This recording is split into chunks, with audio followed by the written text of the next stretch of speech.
오늘 저는 여러분과 함께 두려움 없이 사는 길이라는 제목으로 말씀을 나누고자 합니다. 심리학자들은 사람에 따라 다르긴 하지만 일반적으로 사람은 약 75가지나 되는 공포증으로 두려워하면서 살고 있다고 말합니다.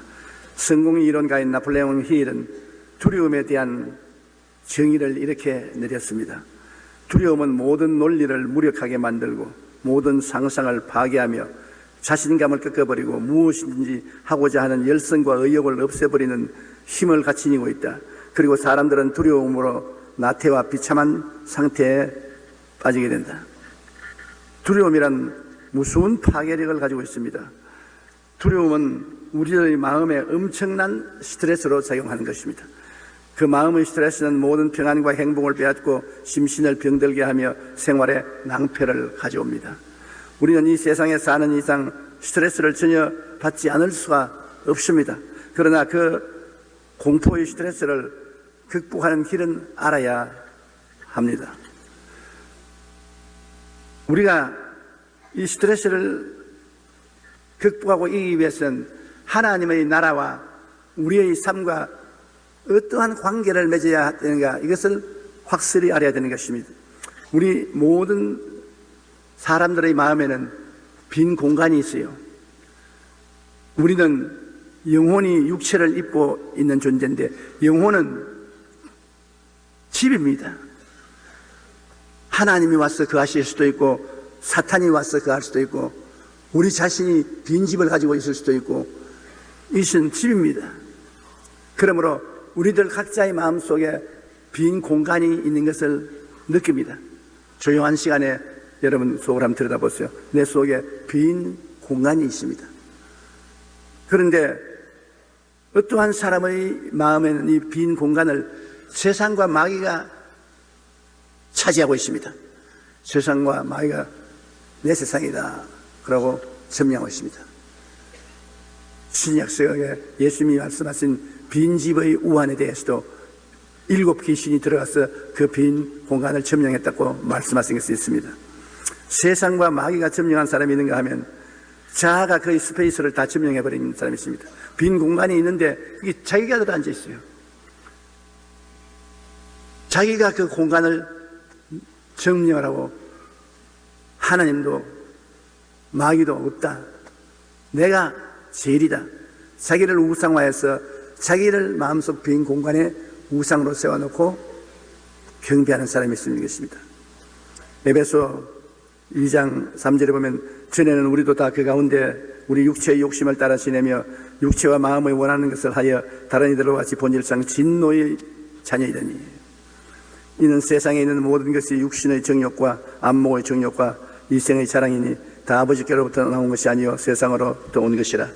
이처럼 육체와 마음의 욕심을 따라서 자기 중심을 점령한 사람이 있습니다.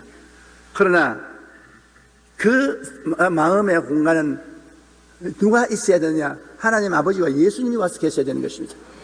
우리 그 각자 마음의 공간의 주인은 하나님 아버지와 예수님인 것입니다. 그러므로 예수 믿는 사람은 단호하게 이 마음의 공간에서 마귀와 세상을 쫓아내고 자기 자신도 쫓아내고 예수님을 모셔야 되는 것입니다.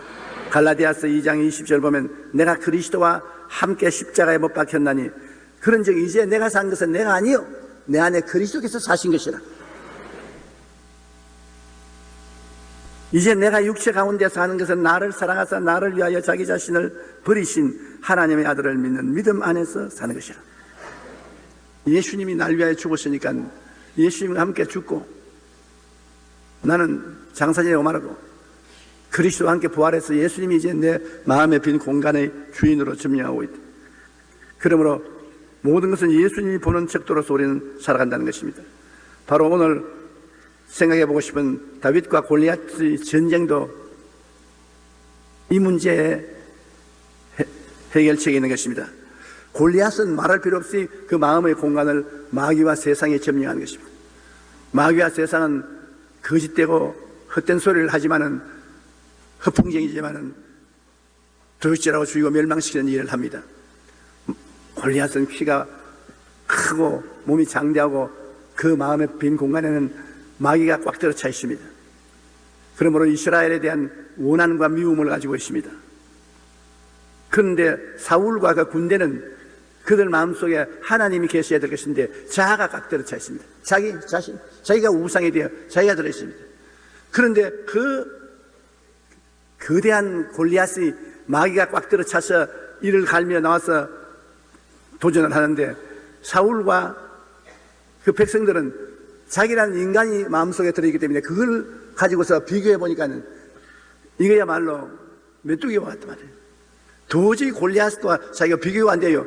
골리앗을 비교하는데 자기 속에 있는 자기와 비교를 하니까 상대가 안 돼요. 그래서 골리앗이 나오기만 하면 전부 나무 뒤에 숨고 언덕에 숨고 도망치기에 바쁩니다. 사무엘상 17장 11절에 보니 사울과 온 이스라엘이 블레셋 사람의 이 말을 듣고 놀라 크게 두려워하니라. 그런데 다윗은 와서 하는 말이 사무엘상 17장 32절에 다윗이 사울에게 말하되 그로 말미암아 사람이 낙담하지 말 것이라 주의 종이 가서 저 블레셋 사람과 싸우리다.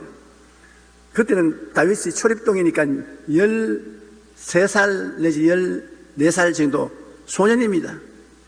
우리 요사야로 말하면 중학교 학생 정도죠. 초립동입니다. 그런 다윗이 형들 면회 왔다가 이 상황을 보고 이렇게 배짱 있는 말을 했습니다. 역전의 용사들이 다 무서워서 도망을 치는데 다윗이 어떻게 그렇게 말을 하는 것입니까? 디모데후서 1장 7절에 보면 하나님이 우리에게 주신 것은 두려워하는 마음이 아니요 오직 능력과 사랑과 절제하는 마음이라. 다윗의 마음속에 두려움을 주시지 아니하시고 능력과 사랑과 절제하는 마음을 주시는 하나님이신 것입니다. 다윗은 나이가 어리지만 하나님이 그 마음을 점령하고 있었습니다. 요한 4장 18절에 보면 사랑 안에 두려움이 없고 온전한 사랑의 두려움을 내어 쫓나니 두려움에는 형벌이 있음이라. 두려워하는 자는 사랑 안에서 온전히 이루어지지 못하느니라. 다윗은 하나님을 사랑하고 그래서 하나님을 찬미하는 시를 많이 적었습니다. 하나님의 사랑 속에 있어 하나님이 나라를 위해서 함께 계신다는 확실한 믿음이 있기 때문에 두려워하지 않아요. 왜냐? 자기와 골리앗과 비교하는 것이 아니라 자기 속에 계신 하나님과 골리앗과 비교를 하는 것입니다. 그러니까 골리앗은 하나님 앞에 먼지와 티끌 같지요. 블레셋 사람이 걸어 나오면서 다윗을 보고 기가 막혔습니다. 왜냐하면 군복도 입지 아니하고 목자의 제구인 지팽이 가지고 물매 들고 나오니까 이건 사람을 어떻게 넘겼냐. 그런데 다윗은 골리앗을 그 큰 장소로 보지 않았습니다. 허풍선이로 봤습니다. 다윗의 마음속에는 하나님이 점령하고 계셨습니다. 블레셋 사람은 다윗을 보고 저주를 했습니다. 사무엘상 17장 41절로 44절에 블레셋 사람이 방패든 사람을 앞세우고 다윗에게로 점점 가까이 나아가니라. 그 블레셋 사람이 둘러보다가 다윗을 보고 업신여긴 이는 그가 젊고 붉고 용모가 아름다움이라. 앳된 소년입니다. 블레셋 사람이 다윗에게 이르되 내가 나를 개로 여기고 막대기를 가지고 내게 나왔느냐. 아주 블레셋 사람이 모욕감을 느꼈죠. 그의 신들의 이름으로 다윗을 저주하고 그 블레셋 사람이 또 다윗에게 이르되 내게로 오라. 내가 내 살을 공중의 새들과 들짐승에게 주리라 하는지라. 말싸움입니다. 여러분, 마귀와 싸우는 것도 처음 말싸움으로 싸웁니다. 우리 환경과 싸우는 것도 말싸움인 것입니다. 우리가 입술로 말 안 해도 환경이 그런 의미를 주면 우리는 거기에 대해서 어떻게 대답하는가. 이것이 전쟁의 시작인 것입니다. 마귀가 꽉 들어차 있으면 마귀에게 항복하는 것이고, 사람이 내 마음을 점령하고 있으면 마귀의 협박과 공갈에 무릎을 꿇는 것이고, 내 속에 하나님이 점령하고 있으면 마귀를 정복하고 도역질하고 죽이고 멸망시키는 마귀를 발길로 차버린 것이고, 말싸움으로부터 시작하는 것입니다. 다윗은 사무엘상 17장 45절로 50절에 보면 그 블레셋 사람 앞에서 말싸움을 하는데 인간적인 관점에 서서 말싸움을 하는 것이 아니라 하나님의 관점에 서서 말싸움을 하는 것입니다. 하나님이 다윗을 통해서 말씀하도록 하는 것입니다. 다윗이 블레셋 사람에게 이르되 너는 칼과 창과 단창으로 내게 나아오거니와 나는 만군의 야훼의 이름 곧 내가 모욕하는 이스라엘 군대의 하나님의 이름으로 내게 가노라. 너는 나를 사람으로 상대하지만 나는 하나님의 종으로 너를 상대하고 나간다. 골리앗이 다윗을 잘못 봤습니다. 다윗을 어린 소년으로 봤는데 실상은 다윗의 마음속 공간 속에 천지를 지으신 하나님이 안주하여 계셨습니다. 그러니 하나님을 알아보지 못한 골리앗은 큰 실수를 한 것입니다. 오늘 야훼께서 너를 내 손에 넘기시리니 내가 너를 쳐서 내 목을 베고 블레셋 군대의 시체를 오늘 공중의 새와 땅의 짐승들에게 주어 온 땅으로 이스라엘에 하나님이 계신 줄을 알게 하겠고 또 야훼의 구원하심이 칼과 창에 있지 아니함을 이 무리에게 알게 하리라.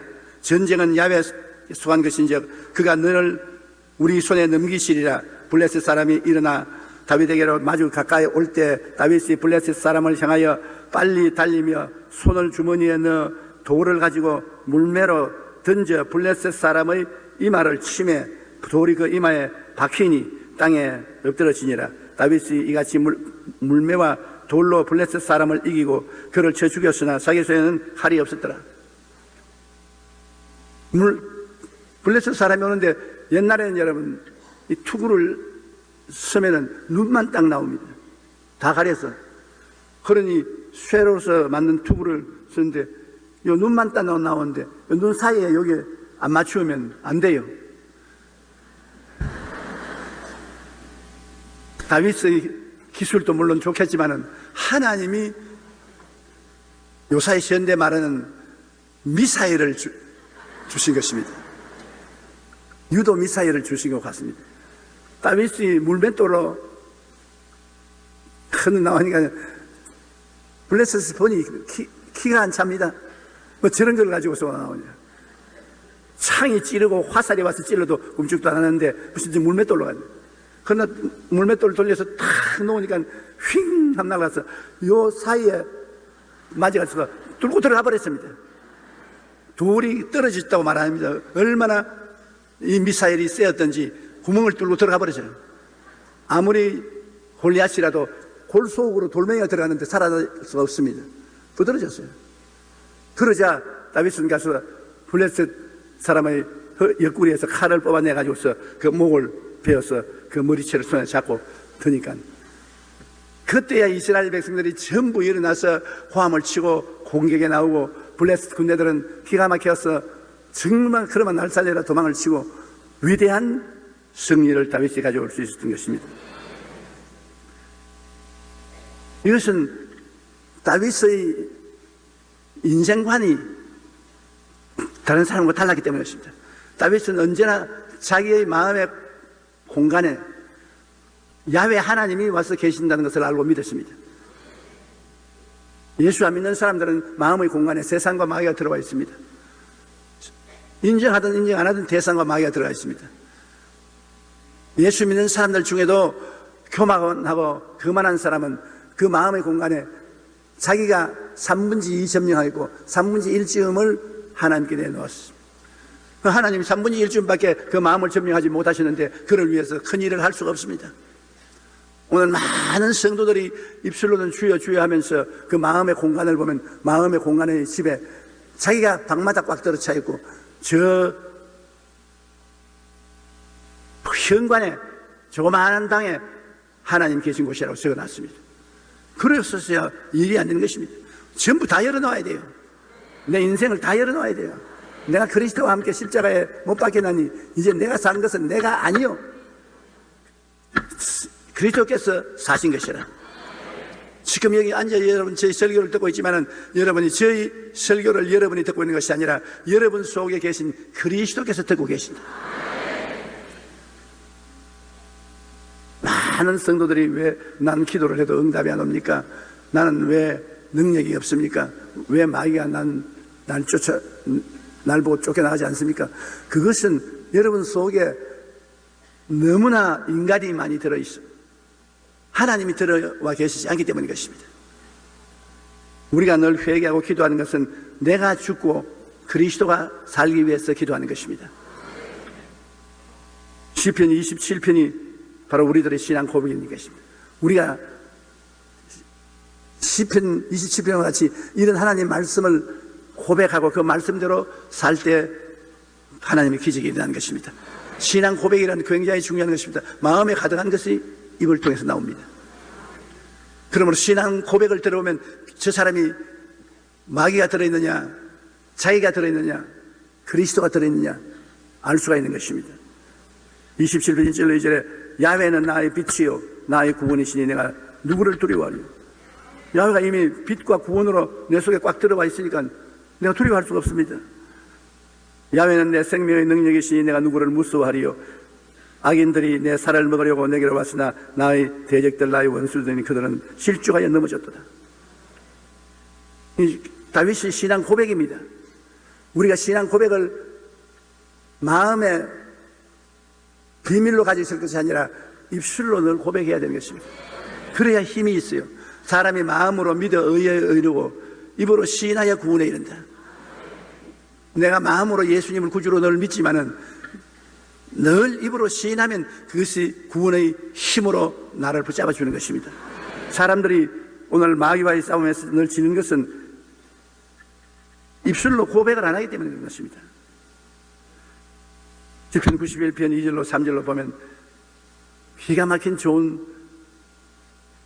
간증이 기록되어 있습니다. 저는 늘 이 다윗의 시편을 외웁니다.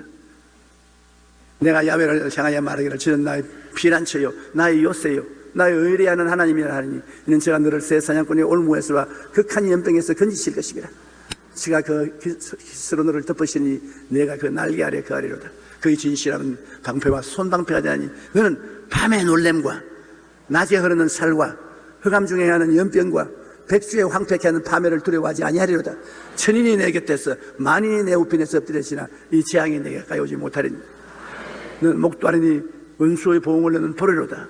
내가 말하기를 야훼는 나의 피난처라 하고 전능자로 거처를 삼았으므로 화가 내게 미치지 못하며 재앙이 내 장막에 이르지 못하리니 이는 제가 너를 위하여 그 사자들을 명하사 그 손으로 너를 지켜 발이 돌에 부딪히지 않게 하시리로다.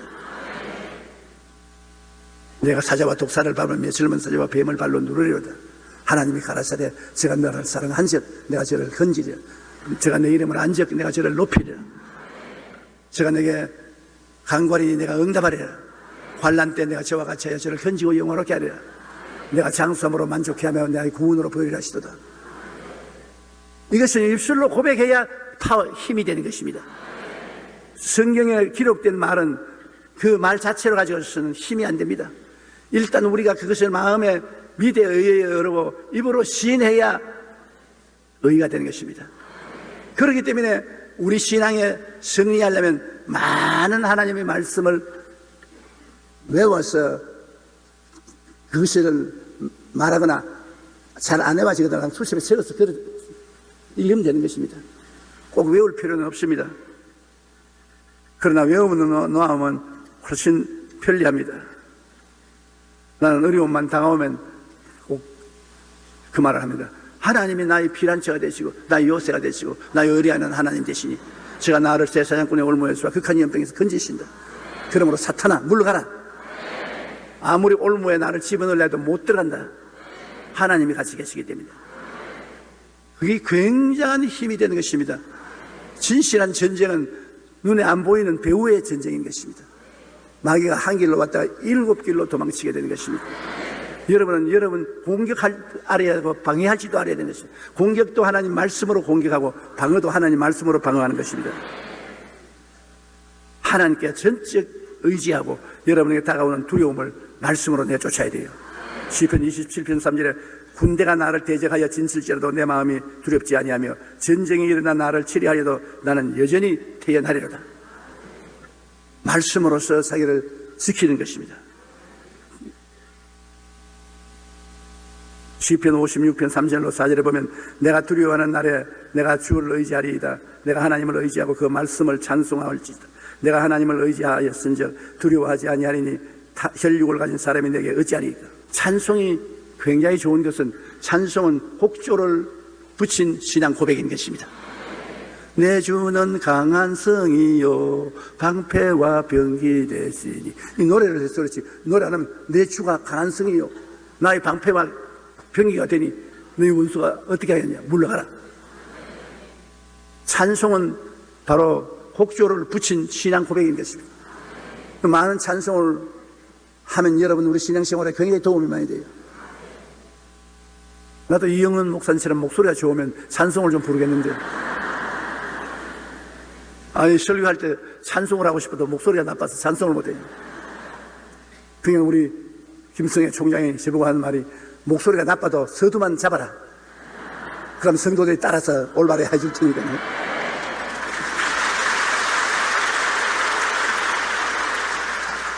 이사야 41장 10절에는 두려워하지 말라, 내가 너와 함께함이라. 놀라지 말라, 나는 내 하나님이 됨이라. 내가 너를 굳세게 하리라. 참으로 너를 도와주리라. 참으로 나의 의로운 오른손으로 너를 붙들리라. 정말 인간적으로 생각하면 거짓말 같습니다. 그러니 하나님 말씀입니다. 저 하늘이 무너지고 이 땅에 꺼져도 1.1핵도 변화가 없습니다. 이 말씀이 바로 여러분을 보호하고 여러분을 능력 있게 만들어주는 것입니다. 우리가 이 세상에 평생을 사는 동안 언제나 바라는 것은 성전에 계신 하나님을 내 마음속에 모시고 기뻐하는 것입니다. 그럴 때 환난에 나를 지켜주시고 원수들을 이기고 삽니다. 우리가 뭘 바랍니까? 환난을 이기고 원수들을 극복하고 하나님의 사랑 가운데 영혼이 잘됨같이 범사에 잘되며 강건하고 생명을 얻을 때 풍성하게 얻으며 살기를 원합니다. 백만장자가 되기를 원하는 사람 별로 없고, 미스 코리아가 되고 싶은 사람도 별로 많지 않습니다. 병들지 아니하고 굶지 아니하고 내 살 곳 있으면 만족할 수 있죠. 우리는 그러므로 하나님께서 우리와 같이 계심으로 그런 것을 할 수가 있습니다. 저는 언젠가 이종수 박사의 이야기를 감동 있게 본 적이 있습니다. 이종수 박사는 독일 보온 대학의 교수로 간 이식 수술에서 세계 최초의 시술자인 것입니다. 그는 그 공로로 독일인도 되기 힘들다는 보온 대학의 종신 교수로 계약이 체결되었습니다. 그러나 그의 성공은 결코 평탄하지 않았습니다. 무엇보다도 유럽에서 동양 사람에 대한 차별이 굉장히 심했었습니다. 그는 그 가운데 사람의 간을 떼서 다른 사람 간에 옮겨주는 간이식 수술을 세계에서 처음으로 하도록 됐습니다. 독일의 의사들도 선택 안 하려고 그래요. 겁을 내서. 아무도 한 적이 없으니까. 짐승의 간이식 수술은 다 해봐서도 사람의 간이식 수술은 안 합니다. 그러니까 동양 사람이고 못하면 쫓아내도 괜찮고, 그러니까 이종수 박사에게 간 수술을 시켰습니다. 만약 그가 이 수술에 실패하면 보온대학에서 쫓겨나야 할 정인변이었습니다. 그는 수술실에서 간이식 수술을 마치고 환자가 깨어나기를 간절히 기다리며 애타게 기도를 했습니다. 간이식 수술보다 더 간절한 마음으로 기도를 했습니다. 그 시간이 그에게 얼마나 큰 두려움과 고통을 주었는지 이종수 박사는 그때처럼 간절하게 기도했던 적은 없었다고 고백했습니다. 그는 하나님, 한 번만 저를 돌봐주시옵소서. 제발 환자를 살려주시면 다시는 의사로서 더 이상의 욕심을 부리지 않겠습니다. 한 번만요. 꼭 한 번만요. 간장이 타도록 간절히 기도하는 것입니다. 사실 그 연구에 대한 욕심으로 사람보다는 연구 성과에 더 많이 집착했던 것은 사실입니다. 그런데 사람을 수술해놓고 난 다음에 못 깨어나면 완전히 의사로서의 파멸입니다. 그러나 당시 기도하면서 그러한 자신의 모습을 깊이 회개하고 이술보다는 사람을 더욱 소중히 여기 것이라고 서운하고 기도하자 마음이 평안해졌습니다. 그리고 드디어 간 이식을 받은 환자가 오랜 시간 기다리고 있는데 깨어났습니다. 수술실에 달려온 의사들은 전부 다 환호성을 지르고 박수를 쳤습니다.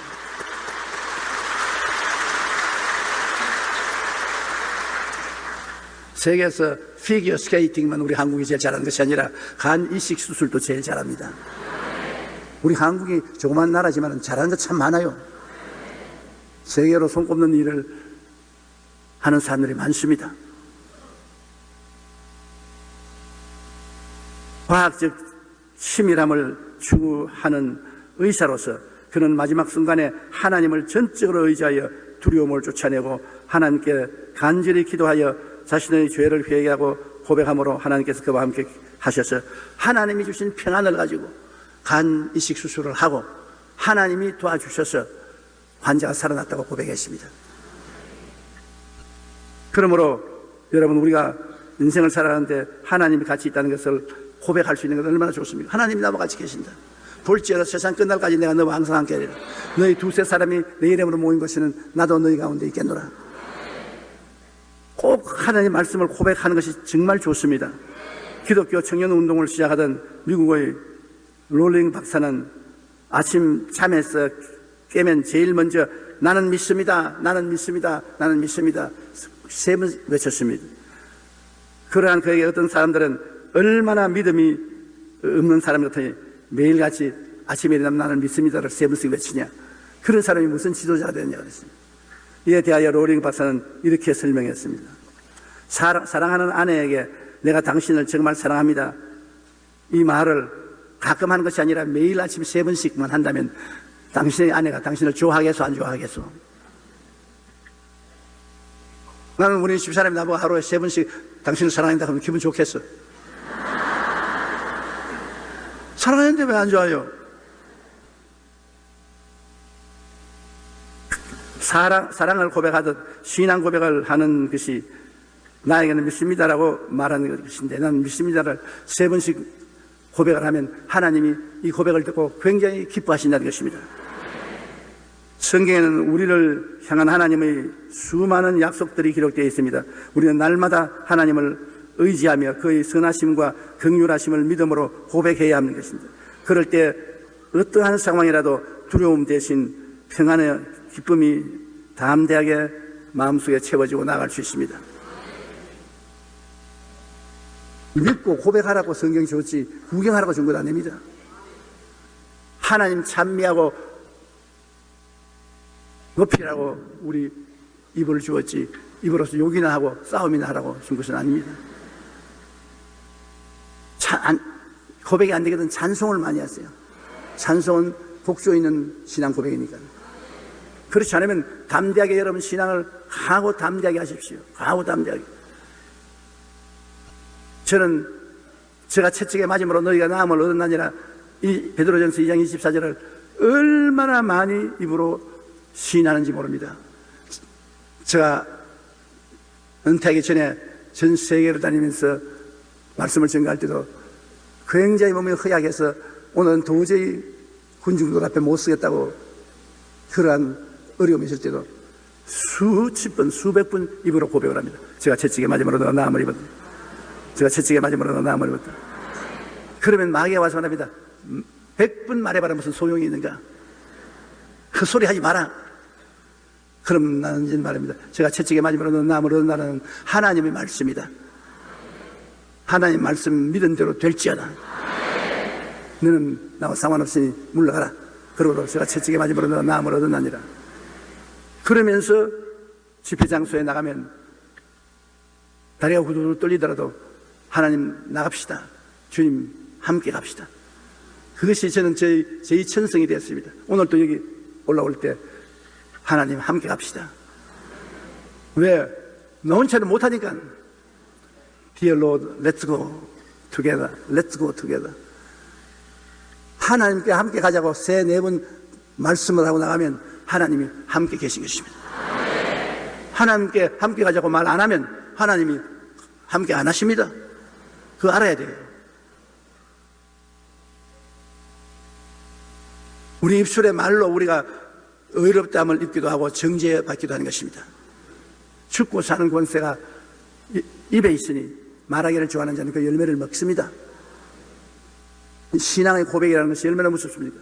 다윗은 초립동이 거대한 장군인 골리앗을 말싸움에서 이긴 것입니다. 무기로서는 안 이겼어요. 칼도 없었습니다. 활도 없었습니다. 무기로서 이긴 것이 아니에요. 말싸움으로 이긴 것입니다. 사울과 그 군대는 완전한 무장을 했지만 무엇에서 졌냐? 말싸움에 졌습니다. 골리앗의 말에 벌써 간담이 녹아서 다 도망쳤죠. 다윗은 눈도 깜짝하지 않아요. 말싸움에서 이겼다.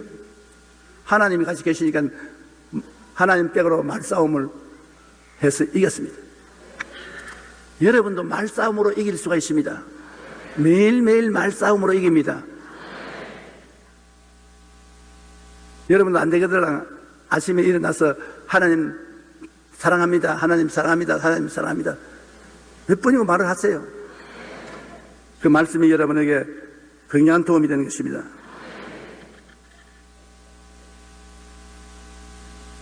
D.L. 무디 목사는 모세의 생애를 이렇게 묘사했습니다. 모세가 처음 40년 동안은 공주의 아들로서 장차 바로 왕이 될 수 있는 위치에 있었습니다. 야, 날 좀 보소.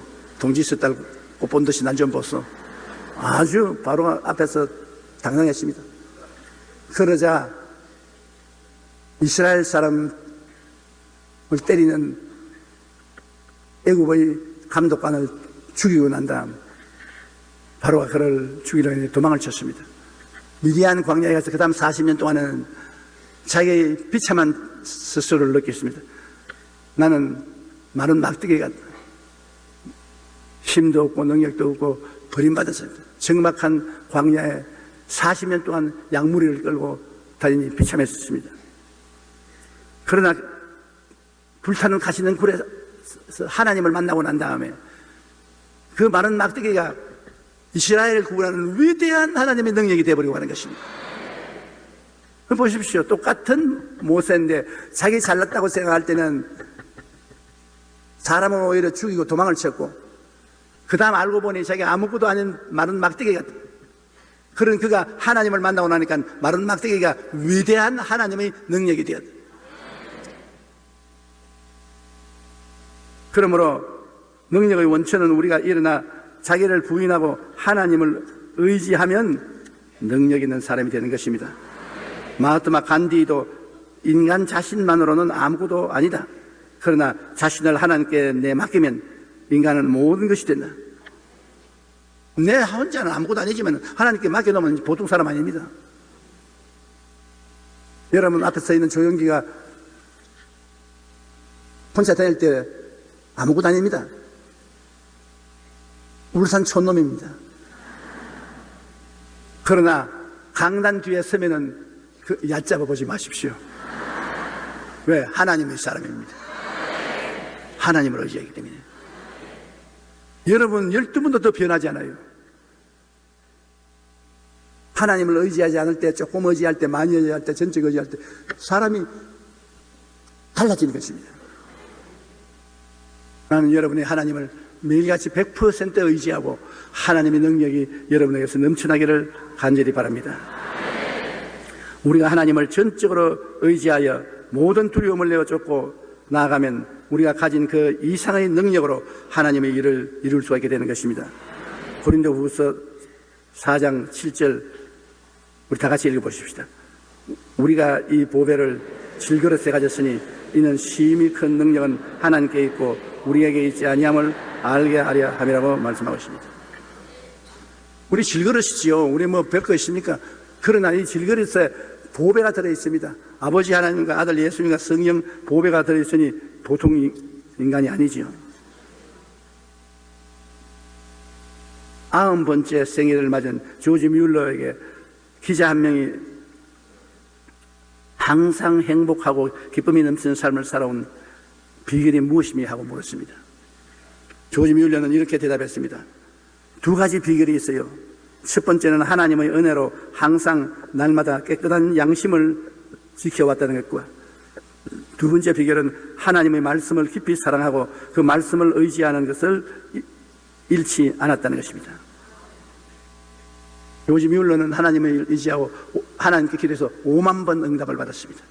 한평생에 5만 번 응답을 받았으니 기도 한 것마다 다 응답받았다는 것 같습니다. 이것은 조지 뮬러가 자기가 양심에 그리키는 일을 하지 아니하고 모든 일 하나님 말씀을 믿고 하나님 말씀을 따라 살았기 때문에 그랬다고 말한 것입니다. 우리도 이 세상에서 남은 생애를 사는 동안 중심에 하나님을 모시고 항상 기뻐하며 살아야 합니다. 그리할 때 하나님께서 환난 날에 우리를 지켜주시고 모든 원수들을 이기고 살 수 있도록 은혜를 베풀어 주실 것입니다. 우리 스스로를 우리는 무시해서는 안 됩니다. 하나님은 우리가 지혜롭기 때문에 우리를 쓰는 것도 아니고 잘났기 때문에 우리를 쓰는 것도 아닌 것입니다. 하나님이 원해서 우리를 쓰는 것입니다. 지혜가 없고 못나고 무력해도 하나님이 너 참 양심이 곱다, 너 충성스럽다, 내가 쓰겠다, 그럼 쓰는 것이요. 우리 하나님께서 여러분을 예수 믿고 구원받아 교회 나오게 하신 것도 여러분이 잘나서 나오게 한 것도 아닙니다. 만세전에 성령을 보내셔서 여러분을 택해놓고 때가 오면 불러서 성도가 되게 한 것입니다. 우리가 사는 생활 자체가 신기합니다. 여러분 스스로 사는 것 같지만은 알고 보면 배후에 끊임없이 하나님과 마귀와 투쟁이 있는 것입니다.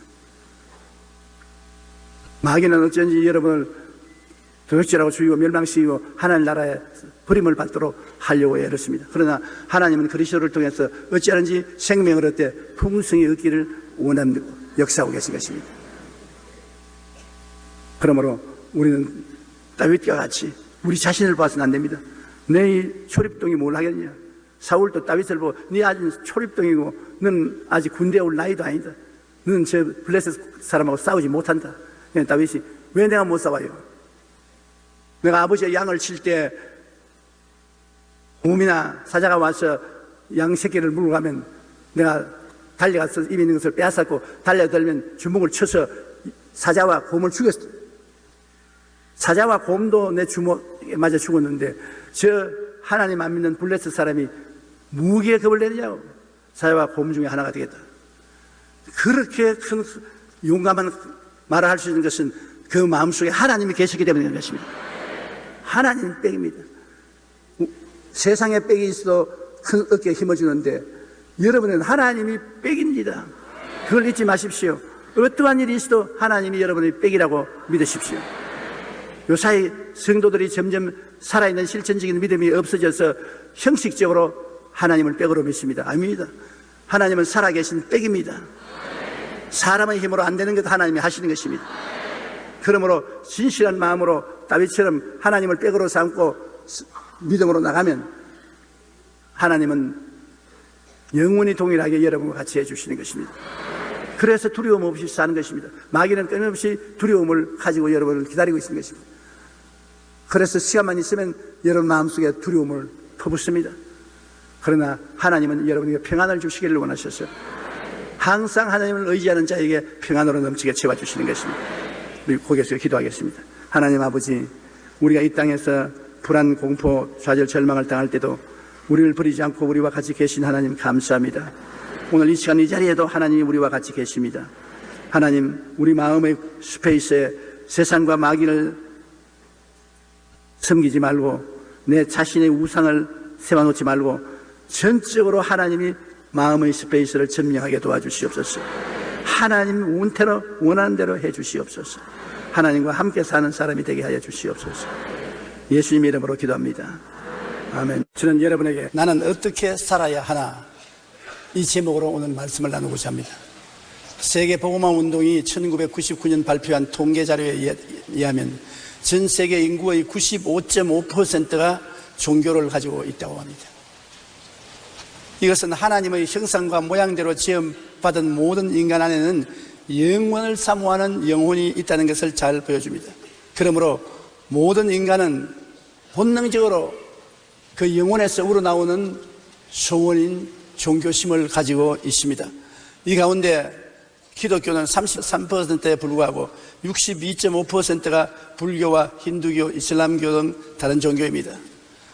그러나 세계 인구의 95.5%가 종교를 가지고 있다는 사실은 모든 사람은 삶에 대한 불안감과 죽음에 대한 두려움의 무언가 영적이고 절대적인 존재자를 찾아 헤매고 있다는 단적인 증거인 것입니다. 종교를 왜 가집니까? 내가 이 세상에 삶에 불안하니까, 인간의 힘으로 헤쳐나갈 수 없는 많은 일들이 있으니까, 초인간적인 능력이 있다는 것을 마음속에 잠재의식적으로 알고 있으므로 종교를 가지게 되는 것입니다. 동물들은 종교를 가지고 있지 않습니다. 그들은 영혼이 없기 때문인 것입니다. 여러분은 영혼이 있기 때문에 잘못된 종교를 가질 수는 있지만은, 그러나 종교는 다 가지고 있습니다. 누구나 살아있는 동안 인생을 어떻게 살아야 하는가에 대한 질문을 반드시 해봐야 되고 또 하고 있습니다. 모든 사람이 아무리 부귀, 영화, 공명에 둘러싸여 있다 해도 그 순간에도 죽음의 열을 향해서 돌진해 옵니다. 언제고 내 이 삶은 종지부를 찍어야 합니다. 그러므로 왜 살까? 무엇 때문에 사는가? 나는 어디로 가는가? 안 물어볼 사람이 없습니다. 이처럼 누구에게나 죽음이란 삶의 한계점이 주어져 있기 때문에 그 마지막 날에 이르기까지 바르게 살아야만 합니다. 그러기 위해서는 삶의 나침반을 꼭 가지고 있어야만 하는 것입니다. 어떻게 살아야 하느냐? 이 망망대해의 인생의 바다에서 나침반이 없이 어떻게 바로 갈 수 있겠습니까? 그러므로 반드시 우리의 앞길을 밝혀주는 나침반이 필요한 것입니다. 우리가 인생을 성공적으로 살기 위해서는 목적이 분명한 삶을 살아야 되는 것입니다. 목적이 분명하지 않은 사람은 취생몽사합니다. 술 취해서 살다가 꿈같이 죽어가는 것입니다. 왜 사는 이유를 모르고 살다가 사라지는 것입니다. 그러므로 인생을 살아갈 때 반드시 삶의 목적을 알아야 되는 것입니다. 목적에 끌려가는 삶을 살아야 되는 것입니다. 내가 대통령도 될 수 있고 국회의원도 될 수 있고 대학 총장, 재벌, 예술가, 과학자, 군인 무엇이 될 수 있습니다. 그러나 그것보다 훨씬 높은 자기 인생을 전국적으로 끌고 가는 목적이 있어야 되는 것입니다. 목적이 있는 과학자, 목적이 있는 대학교 총장, 목적이 있는 대통령, 목적이 있는 예술가, 무슨 목적이 있어야죠. 목적이 없이 인생을 사는 사람은 취생몽사하고 마는 것입니다. 마음의 광야에서 방황하지 않기 위해서는 반드시 마음속에 목적이 있어야 되는 것입니다. 마음이란 한없는 광야입니다. 이 광야에서 사람들은 어디서 와서 왜 살며 어디로 가는가 알지 못합니다. 무식한 농부라도 밭에서 일하다가 허리를 툭툭 치고 일어나서 휴, 사는 게 뭐냐? 그러면 벌써 농부가 아닙니다. 철학자입니다. 종교학자가 된 것입니다. 모든 사람은 인생의 삶의 목적을 찾기를 원하는 것입니다. 어디서 와서 왜 살며 어디로 가느냐? 미국 기독교계의 지도자 존 맥스웰은 성공하는 사람과 실패하는 사람의 차이점을 이렇게 설명했습니다.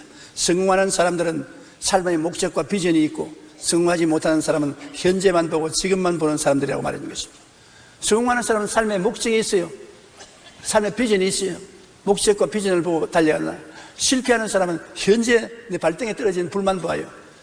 현재 내 앞만 바라봐요. 목적을 알지 못합니다. 미국 하버드 대학에서 목표가 사람의 인생에 미치는 영향에 대해 조사했는데 그 결과는 이렇습니다. 지능지수, 학력, 성장 배경 등이 비슷한 사람들을 대상으로 조사한 결과 27%는 목표가 없고 60%는 목표가 희미하며 10%는 단기 목표를 갖고 있었습니다. 3%의 사람만이 분명한 장기 목표를 갖고 있었다고 합니다. 장기 목표를 갖고 있던 3%는 25년 후 사회 각계의 최고 인사가 되었고, 단기 목표를 갖고 있던 10%는 사회의 중상층 인사가 되었습니다. 목표가 희미했던 60%는 중하위층이 되고, 목표가 없던 27%는 모두 최하위 생활을 하고 있었다는 것입니다. 목표가 이끄는 삶은 그렇게 중요한 것입니다. 삶의 목표가 있느냐 없느냐에 따라 이처럼 큰 차이가 납니다. 또한 목표를 가졌다 할지라도 그 목표를 얼마나 분명히 가졌느냐에 따라 삶의 모습은 크게 달라지는 것입니다. 그러므로 우리는 목적을 갖되 매우 분명한 목적을 갖고 살아야 합니다. 그래야 우리는 하나님이 주신 이 귀한 삶을 취생몽사하지 않게 되는 것입니다. 우리가 이 세상에 사는 동안에 방황하지 않고 어둠에 허덕이지 않고 살려면 빛과 진리 속에 살아야 되는 것입니다. 어두운 데는 빛이 필요한 것입니다. 거짓이 있는 곳에는 진리가 필요한 것입니다. 그러므로 이 광야 같은 인생을 올바르게 살기 위해서는 빛과 진리 속에 살아야 되는데, 그 빛과 진리가 누굽니까? 예수 그리스도인 것입니다. 안 그렇다고 하는 사람도 있을 것입니다. 나는 그렇다고 믿습니다. 그리고 거기 참이라고 나는 생각을 하고 확신합니다. 예수님만이 우리가 이 땅에 살면서 가지고 있는 마음의 죄책에서 해방시켜 줍니다. 사람들마다 마음에 죄책이 없는 사람이 없습니다. 아버지는 아버지로서 죄책이 있고, 엄마는 엄마로서 죄책이 있고, 정치인은 정치인으로서 죄책이 있고, 대통령은 대통령으로서 마음에 죄책이 있고, 이 죄책이 다 마음을 짓누르고 있습니다. 그러므로 이 죄책을 매일같이 씻어내고 평안을 갖고 인생을 살기 위해서는 예수님이 계셔야 되는 것입니다. 십자가에 못 박혀 내 죄 때문에 몸짓고 피 흘린 예수 그리스도를 주로 모시고 그 앞에 기도하고 죄를 씻고 평안하게 돼야 되는 것입니다. 이 세상에 때가 없는 사람은 한 사람도 없습니다. 세상에 사는 동안에 먼지와 때가 몸에 붙어요. 그러나 먼지와 때가 묻으면 목욕을 해야 되는 것입니다.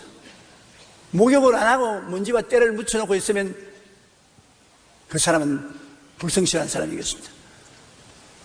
우리가 죄를 지은 것은 피할 수 없습니다. 세상에 살면서 사람은 다 죄를 지어요.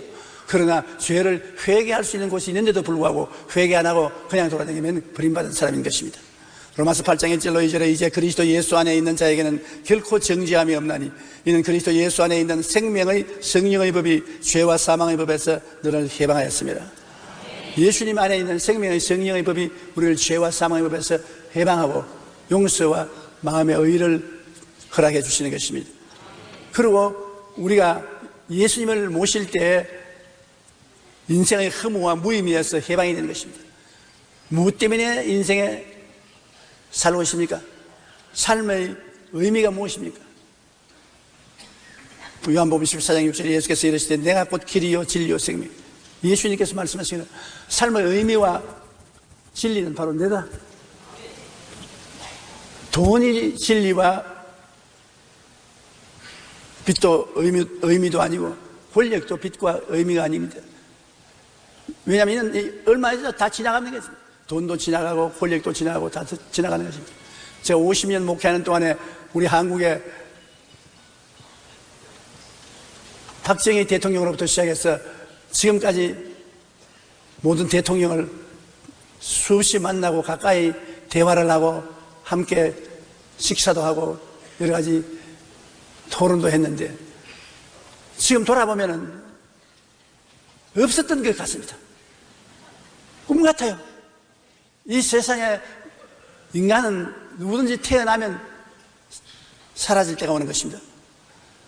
우리가 허무와 무의미에서 헤어나기 위해서는 영원한 생명을 주시는 예수 그리스도를 구주로 모시고 그리스도 안에 살아야 우리가 허무와 무의미에서 해방될 수 있는 것입니다.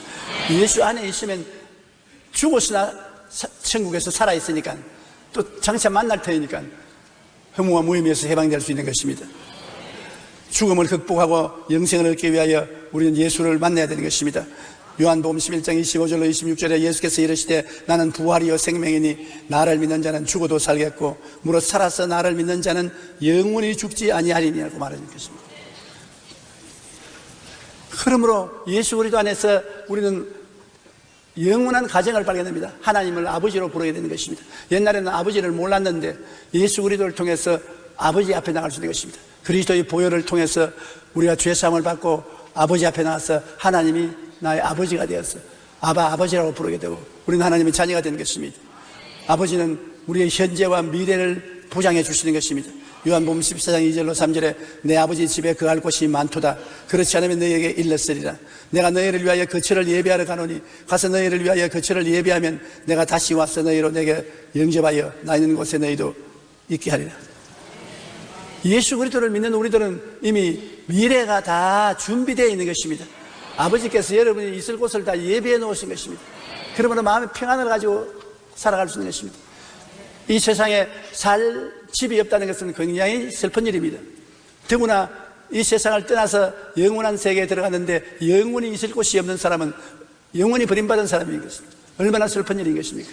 그러나 우리는 있을 곳이 많고 우리 주님이 우리 손잡고 아버지에 가서 인사드리고 아버지가 우리 위해서 예비한 천국 나원으로 들어가 살게 되니 얼마나 기쁘고 즐겁습니까? 그러므로 그리스도 안에서는 이와 같은 큰 영광이 우리에게 주어지는 것입니다. 미국 시카고에 있는 러쉬 대학 병원에서는 1,200명의 노인들을 인터뷰하며 인생의 꿈과 목적을 질문해 보았습니다. 그 결과 인생의 확실한 목표와 방향이 있는 사람들은 그렇지 않은 사람보다 5년 이내에 사망할 확률이 절반 정도밖에 안 된다는 사실을 알게 되었습니다. 목적이 없고 방향이 없는 사람들보다도 훨씬 오래 살았었습니다. 연구원들은 삶의 목적이 분명한 사람들에게는 그렇지 않은 사람들보다도 스트레스를 얻지 않은 호르몬이 더 많이 나온다는 것을 발견했습니다. 목적이 있는 사람 속에는 삶의 호르몬이 나와서 스트레스를 중화시키므로 빨리 늙지 않고 오래 산다는 것입니다. 그러므로 인생을 목적을 가지고 우리가 살아가는 것은 굉장히 중요한 것입니다. 우리는 목적이 분명한 삶을 살아야 합니다. 무엇보다도 빛과 진리 안에서 올바른 삶을 살기 위해서는 예수님을 믿어야 하는 것입니다. 그러면 죄와 허무와 무의미에서 해방되고 죽음을 극복하며 하나님과 함께 참 행복을 누리며 살아갈 수가 있기 때문인 것입니다. 그러므로 우리의 인생에 제일 중요한 것이 앞으로 영원히 살아갈 목표를 분명히 갖고 사는 것입니다. 목표가 이끄는 삶을 살아야 되는 것입니다. 무엇을 하더라도 궁극적인 목표에 보탬이 되는 삶을 살아야 되는 것입니다. 그렇기 때문에 그 나라와 그 의를 먼저 구하라. 그래야 모든 것을 너에게 더하시겠다고 말하는 것입니다. 하늘나라와 하늘의 의를 먼저 구하면 그 이 세상에 사는 데서 우리가 필요한 무엇을 먹을까, 무엇을 입을까, 무엇을 마실까, 어떻게 할까를 다 더하여 주겠다. 궁극적인 목표가 절대로 필요한 것입니다. 내가 하늘 아버지께 가서 아버지를 모시고 영원히 사는 것이 나의 궁극적인 목표가 되어 있으면 예수님을 통해서 아버지를 믿고 아버지를 찬양하는 것을 내 마음의 궁극적인 목표로 삼고 살면 무엇을 하든지 그 아버지의 도움을 받고 아버지께 영광을 돌릴 수 있는 것입니다. 장사를 해도 아버지여 도와주시옵소서. 결국 나 아버지 섬기는 자식 아닙니까? 전쟁이 일어나면 생명을 아버지여 구출하여 주시옵소서. 결국은 아버지를 내가 섬기지 않습니까? 길을 잃어 방황하더라도 아버지여 나에게 길을 이끌어 주시옵소서. 결국 난 아버지의 자식 아닙니까? 궁극적인 목표에 의지하여 살면 마음의 평안을 가지고 살 수 있는 것입니다. 그 다음에 우리는 봉사와 헌신의 삶을 살아야 되는 것입니다. 이 세상에 무가치하게 살지 않고 봉사와 헌신의 삶을 살아서 이웃을 내 몸같이 사랑하며 살라고 성경은 말하는 것입니다. 누가복음 10장 27절에 내 마음을 다하며 목숨을 다하며 힘을 다하며 뜻을 다하여 주 너희 하나님을 사랑하고 또한 내 이웃을 내 자신같이 사랑하라. 인간을 사는 목표는 내 생명을 다하여 하나님을 사랑하되 또한 내 이웃도 내 몸처럼 사랑하라는 것입니다. 우리가 이 세상에 이웃 없이 내 혼자 못 살지 않습니까? 남편이 있고 아내가 있고 일가 친척이 있고 이웃 사촌이 있고 우리는 이웃을 떠나서 살 수 없는 것입니다. 그러므로 이웃을 사랑하며 이웃을 섬기며 사는 것이 참 인생을 사는 것이라고 말을 하고 있는 것입니다. 우리는 이웃에 대한 참된 봉사와 헌신의 삶을 살아야 되는 것입니다. 그것이 인생을 사는 가치인 것입니다. 성경에 보면 선한 사마리아인에 대한 이야기가 있습니다. 어떤 사마리아 사람은 여행하는 중에 거기 이르러 그를 보고 불쌍히 여겨 가까이 가서 기름과 포도주를 그 상처에 붓고 싸매고 자기 짐승에 태워 주막으로 데리고 가서 돌보아 주니라. 그 이튿날에 그가 주인에게 데나리온 2를 주며 이르되 이 사람을 돌보아 주라. 내 비용이 더 들면 내가 돌아올 때 갚으리라 하였으니, 어떤 사람이 예루살렘에서 여리고로 내려가다가 강도를 만나서 강도들이 그 옷을 벗기고 때려 거의 죽은 것을 버리고 갔습니다. 예루살렘에서 왜 여리고로 내려갔습니까? 여리고에는 농산물이 풍부하게 잘 됩니다. 농산물을 예루살렘에 가서 팔고 도로 여리고로 내려갈 때는 돈을 많이 가지고 나갑니다. 그러므로 도둑놈이 기다리고 있다가 돈을 빼앗기 위해서 그 사람을 죽입니다. 한 사람이 거의 죽게 되었는데 아무도 이 사람을 돌봐주지 않습니다. 제사장이 지나가다 그 사람 보고 왜 조심해서 다니지 무하다가 강도를 만나 얻어맞아 죽게 됐나 고개를 서서 흔들고 지나가 버립니다. 성전의 일을 돌보는 레위인도 와서 보고 고개를 흔들고 총총거리고 가버립니다. 그러나 사마리아인, 유대인들이 개로 취급하는 사마리아인이 그곳을 지나다가 이 사람을 보고 그는 짐승에서 내려서 그가 가지고 있는 것이는 기름과 포도주밖에 없으므로 포도주를 부어서 소독을 하고 기름을 부어서 유하게 만들고 자기 옷을 찧어서 붕대를 만들어서 감고 그리고 그를 자기 짐승에 싣고 주막에 가서 주막 주인에게 돈을 주면서 잘 돌봐주시오. 내가 일을 보고 돌아올 때 부비가 더 들었으면 내가 갚아주리다. 굉장한 선을 베풀었었습니다. 그때 예수님께서 이 말을 하시고 누가 이 사람이 참된 이웃이 되겠느냐. 말할 필요 없이 선한 사마리아인인 것입니다. 이 사마리아인은 사람들에게 인정을 받지 못하고 욕을 얻어먹고 무식하고 천하다고 했지만은 그런 마음에 이웃에 대한 사랑이 있었습니다. 동정이 있었습니다. 이웃이 고난을 당할 때 자기의 것을 가지고서 도와주는 것입니다. 이웃의 무관심한 제사장과 레위인은 참 이웃이 아닌 것입니다. 로마서 12장 15절로 16절에 즐거워하는 자들과 함께 즐거워하고 우는 자들과 함께 울라. 서로 마음을 같이하며 높은 데 마음을 두지 말고 도리어 낮은 데 취하며 스스로 지혜 있는 체 하지 말라. 우리가 이웃과 인생의 짐을 같이 걸머쥐고 살아가는 것입니다. 우는 자와는 같이 울고 웃는 자와는 같이 웃고 수고하고 무거운 짐진 자들은 우리가 도와주고 앞에서 끌어주고 뒤에서 밀면서 살라고 주님께서 말씀하고 있는 것입니다. 무관심한 삶을 살아서는 안 되는 것입니다. 이웃이야 죽든 살든 나만 잘 먹고 잘 입고 잘 살면 된다. 그거는 인생을 잘못 사는 것입니다. 반드시 자기도 도움이 필요할 때가 오는 것입니다. 그때 아무도 도와줄 사람이 없을 것입니다. 우리가 제일 먼저 그 나라와 그 일을 구하고 하나님을 세우는 것이 우리 인생의 궁극적인 목표이지만 그 궁극적인 목표 밑에 우리는 이웃을 사랑하고 이웃에 대한 관심을 가지고 살아야 되는 것입니다. 이웃이 굶느냐, 이웃이 고통을 당하느냐, 이웃이 문제를 가지고 괴로워하느냐, 관심을 가지고 이웃을 도와줘야 되는 것입니다. 그것이 우리 오늘 인생을 살아가는데 굉장히 필요한 것입니다. 나는 우리 한국이 36년 동안 일본의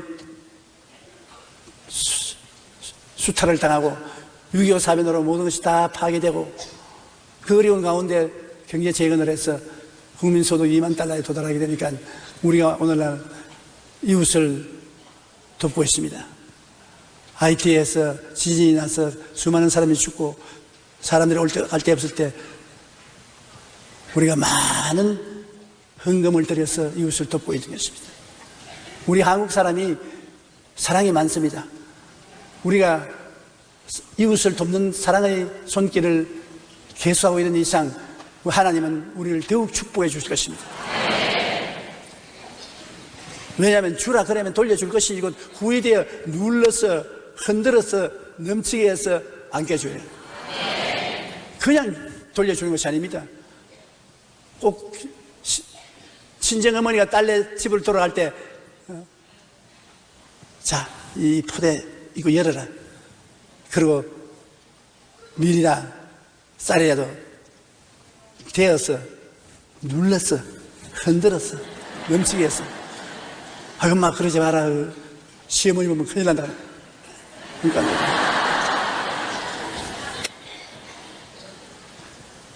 하나님은 그러한 하나님이신 것입니다. 우리가 사랑과 행복 나누는 삶을 살고 있지 않습니까? 사랑과 행복 나누기 운동을 통해서 이 사회의 밑을 들여다보면 가슴이 아파 견딜 수가 없습니다. 제가 2년 동안 은퇴하고 난 다음 사랑과 행복 나누기 운동을 하고 있지 않습니까? 헐벗고 굶주리고 병들고 고통당하는 사람이 너무나 많습니다. 그런데 너무 무관심의 대상이 되어 있는 사람들이 많습니다. 우리가 가서 고통을 함께 나누어주고 사랑을 함께 나누어주면 얼마나 기뻐하고 좋아하는지 몰라요.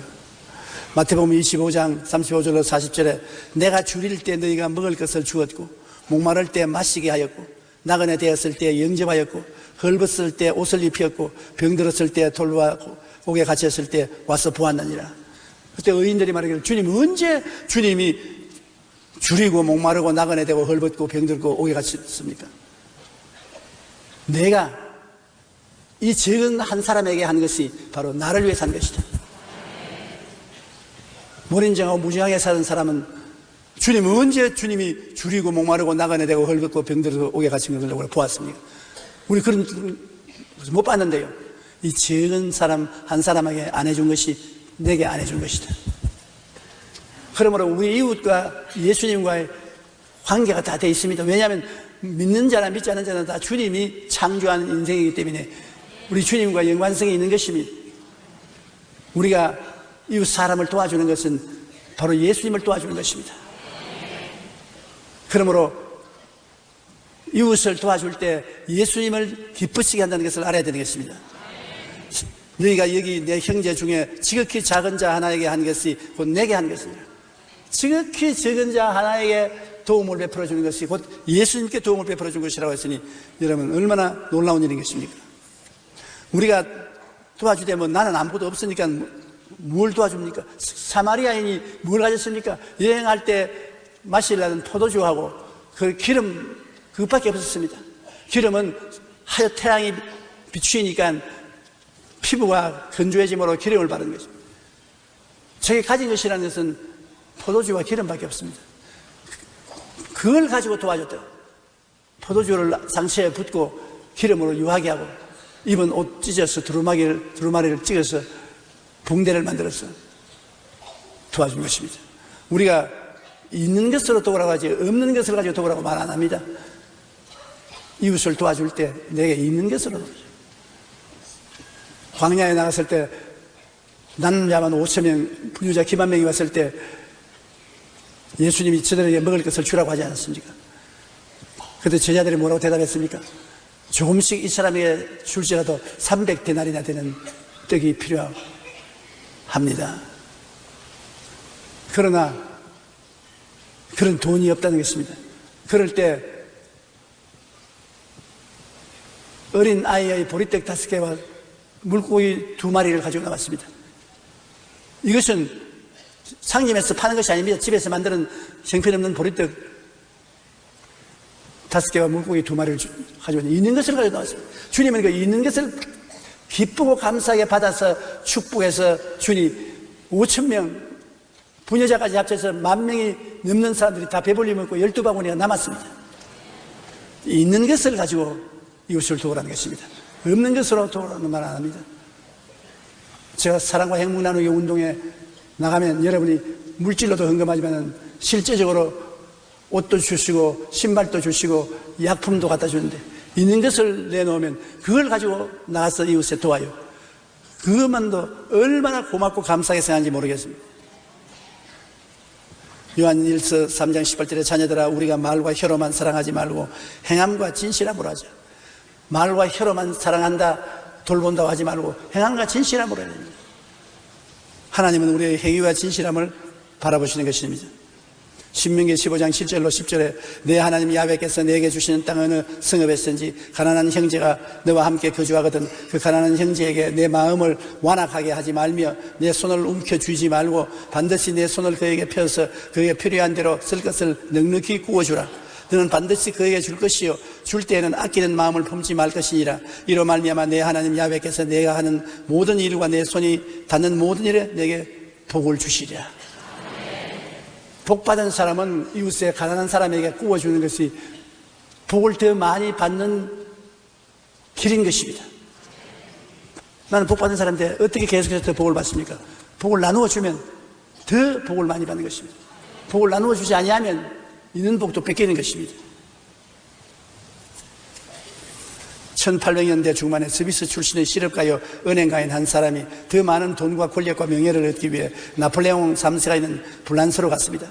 그의 야망은 나폴레옹 3세를 만나서 프랑스와 스위스의 경제협력을 맺고 유럽 대륙의 부의 중심부에 서는 것이었습니다. 그가 파리에 도착했을 때 나폴레옹 황제는 오스트리아의 전쟁을 위해 이미 이탈리아 북부로 떠난 뒤였습니다. 그도 나폴레옹을 따라 전선으로 나갔다가 치열한 전투 의장에서 양국군의 시체와 피 흘리는 부상병들의 참상을 보게 되었습니다. 며칠 후 그는 이 전장을 떠나면서 그동안 한 번도 생각해 본 적이 없던 새로운 꿈을 갖게 된 것입니다. 적군과 아군을 막론하고 부상당한 군인들을 치료하고 돌보는 일을 해야 되겠다. 나아가 그는 민족과 인종을 뛰어넘는 진정한 화해와 평화를 이룰 방법을 생각하게 되었습니다. 이것이 국제 적십자 운동이 탄생하게 된 배경으로 이 사람이 바로 적십자 운동을 창시한 앙리 듀냥이었습니다. 원래는 돈벌이 하러 갔다가 전장터에 비참한 부상당한 병사들이 죽어가는 것을 보고 그는 세계 적십자사를 만들어서 적군이나 아군 없이 사랑으로 돌봐주는 운동을 펼친 것입니다. 이 적십자 운동을 통해서 그동안 세계 수많은 전쟁터에서 적군이나 아군의 사랑과 도움을 받는 것이 말로 다 할 수 없는 것입니다. 자신의 부와 권력을 위해 치열한 전투가 벌어지는 전장에까지 뛰어들었던 그는 죽어가는 사람들을 보면서 인생의 올바른 의미를 새롭게 깨닫게 되었던 것입니다. 우리도 우리 주위에 고통받고 죽어가는 이웃을 위해 내 이웃을 내 몸처럼 사랑하라는 예수님의 말씀에 순종하여 기꺼이 봉사와 헌신의 삶을 살아야 합니다. 이웃을 위해서 봉사와 헌신의 삶을 사는 것은 정말 좋은 일이고 하나님 기뻐하시는 것입니다. 제2차 세계대전 당시 독일의 어느 마을에 작은 교회가 하나 있었습니다. 그 교회 안뜰에는 교인들이 돈을 모아서 예수님 상을 만들어서 세워놓았습니다. 그런데 연합군의 폭격을 받아서 예수님 상이 깨졌습니다. 전쟁이 끝나고 난 다음에 잿더미에서 예수님의 상을 이렇게 보니 두 팔이 끊어져 버렸습니다. 두 팔이 잘려나간 예수님의 몸뚱아리만 있는 동상을 갖다 놓고 교회에서 토론이 벌어졌습니다. 이걸 깨뜨려서 새로운 동상을 만드느냐, 아니면 팔 두 개를 만들어서 갖다 붙이느냐, 안 그러면 팔 없는 예수님 동상을 그대로 세우느냐. 격렬한 토론을 끝에 교인들이 동의한 것은 팔 없는 그리스도의 동상을 그대로 세우자. 그러고 나는 그 밑에 이런 글을 적어놓자. 주님은 팔이 없습니다. 당신의 팔이 필요합니다. 주님은 당신의 팔을 통해서 사랑을 베풀기를 원합니다. 당신의 팔을 빌려주십시오. 그 글자를 적어놨습니다. 그 동상에 서 있는 사람마다 그 동상을 보고 자기 팔을 봤습니다. 주님이 내 팔이 필요합니다. 동상에 있으면 주님은 사랑의 주님인데 사랑을 베풀려고 하니 내 팔이 필요하다 하는데 내 팔로 주님의 일 안 하고는 안 되겠구나. 모든 사람들이 예수님을 위해서 일해야 되겠다는 심정이 들어오게 되고, 그로 말미암아 그 교회가 그 사회에 크게 기여하게 되고 수많은 사람을 예수 믿게 했다는 간증을 읽어본 적이 있습니다. 우리가 예수님의 두 팔이 되겠다는 각오로 어려운 이웃을 위해 헌신의 삶을 살아가면 아름다운 결실을 맺게 되고 행복이 넘치는 사회를 만들 수가 있게 되는 것입니다. 그 다음에 우리가 인생을 사는 것은 이제 내 자신을 위해서 살아야 되는 것입니다. 하나님을 섬기는 것이 제 1차 목표고, 그 다음에는 이웃을 섬기고, 셋째는 자신을 섬기면서 살아야 되는 것입니다. 자신을 섬겨서 가치 있게 살아야 되는 것입니다. 세월은 빨리 갑니다. 세월이 지나기 전에 기뻐하고 감사하며 살아야 합니다. 시편 90편 10절에 보면 우리의 연수가 70이요 강건하면 80이라도 그 연수의 자랑은 수고와 슬픔뿐이요 신속히 가니 우리가 날아가나이다. 데살로니가 전서 5장 16절로 18절에 항상 기뻐하라, 쉬지 말고 기도하라, 범사에 감사하라, 이것이 그리스도 예수 안에서 너희를 향하신 하나님의 뜻이니라. 한 번 지나가면 다시 돌아오지 않는 것은 세 가지만 생각해 본다면 다음과 같습니다. 활을 수에 땡겨서 탁 쏘버려. 화살이 한번 날아가면 다시 안 돌아옵니다. 돌아와 화살아 돌아와. 안 돌아옵니다. 그냥 가버리는 것입니다. 두 번째는 입에서 나온 말입니다. 말하면 하고 담지 못하는 것은 참 고약한 일이죠. 제일 정치가들이 조심해야 될 것은 입을 조심해야 되는 것입니다. 한번 뱉어놓고는 도로 거둘 수가 없어요. 세 번째는 시간입니다. 지나간 시간은 결코 되돌릴 수 없기 때문인 것입니다. 일단 잃어버린 젊음은 다시 돌아오지 않습니다. 그러므로 우리가 하나님이 주신 이 시간을 정말로 아껴서 행복하게 써야 되는 것입니다. 세월이 다시 돌아간다면 내 인생을 너무나 살았다고 탄식하면 얼마나 절망인 것입니까? 시간은 우리 삶 자체이며 우리의 생명 그 자체입니다. 그러므로 낭비 중에서도 가장 큰 낭비가 바로 시간을 허비하는 것입니다. 에베소 5장 16절로 17절에 세월을 아끼라 때가 악하니라. 그러므로 어리석은 자가 되지 말고 오직 주의 뜻이 무엇인가 이해하라. 주의 뜻을 알아. 가치 있는 일로 인생을 보내야지 무가치하게 세월을 보내면 안 되는 것입니다. 우리는 시간을 아끼고 나를 향한 주님의 뜻을 분명히 깨닫고 살아야 합니다. 이것이 지혜로운 삶입니다. 우리가 가치 있게 살기 위해서는 언제나 기뻐하고 감사하면서 살고 주어진 일에 최선을 다하고 살아야 되는 것입니다. 주어진 일에 최선을 다하고 산다는 것이 우리가 자기가 정말 후회하지 않고 사는 인생인 것입니다. 자기 주어진 일을 최선을 다하지 않고 낭비하고 보내버렸다면 나중에 크게 후회하지 않습니까? 주어진 일에 최선을 다해서 살아야 되는 것입니다. 저는 50년 목회를 뒤돌아보면서 마음에 후회가 없는 것을 감사하게 생각합니다. 왜냐하면 50년 동안에 보통 사람은 5번 5년간 휴가를 가집니다. 그런데 난 한 번도 휴가를 가진 적이 없습니다. 50년간에 70만 성도를 만들기 위해서 자고 깨고 모시고 휴가고 했다가는 그거 못해요. 밤도 없고 낮도 없고 아침도 없고 저녁도 없고 겨울도 여름도 없이 뛰어야 되는 것입니다. 그때는 괴로웠는데 지금은 지나고 보니까 휴가 갔다가 와서 사는 저나 휴가도 못 가고 목회한 나나 같아요. 그때 나보고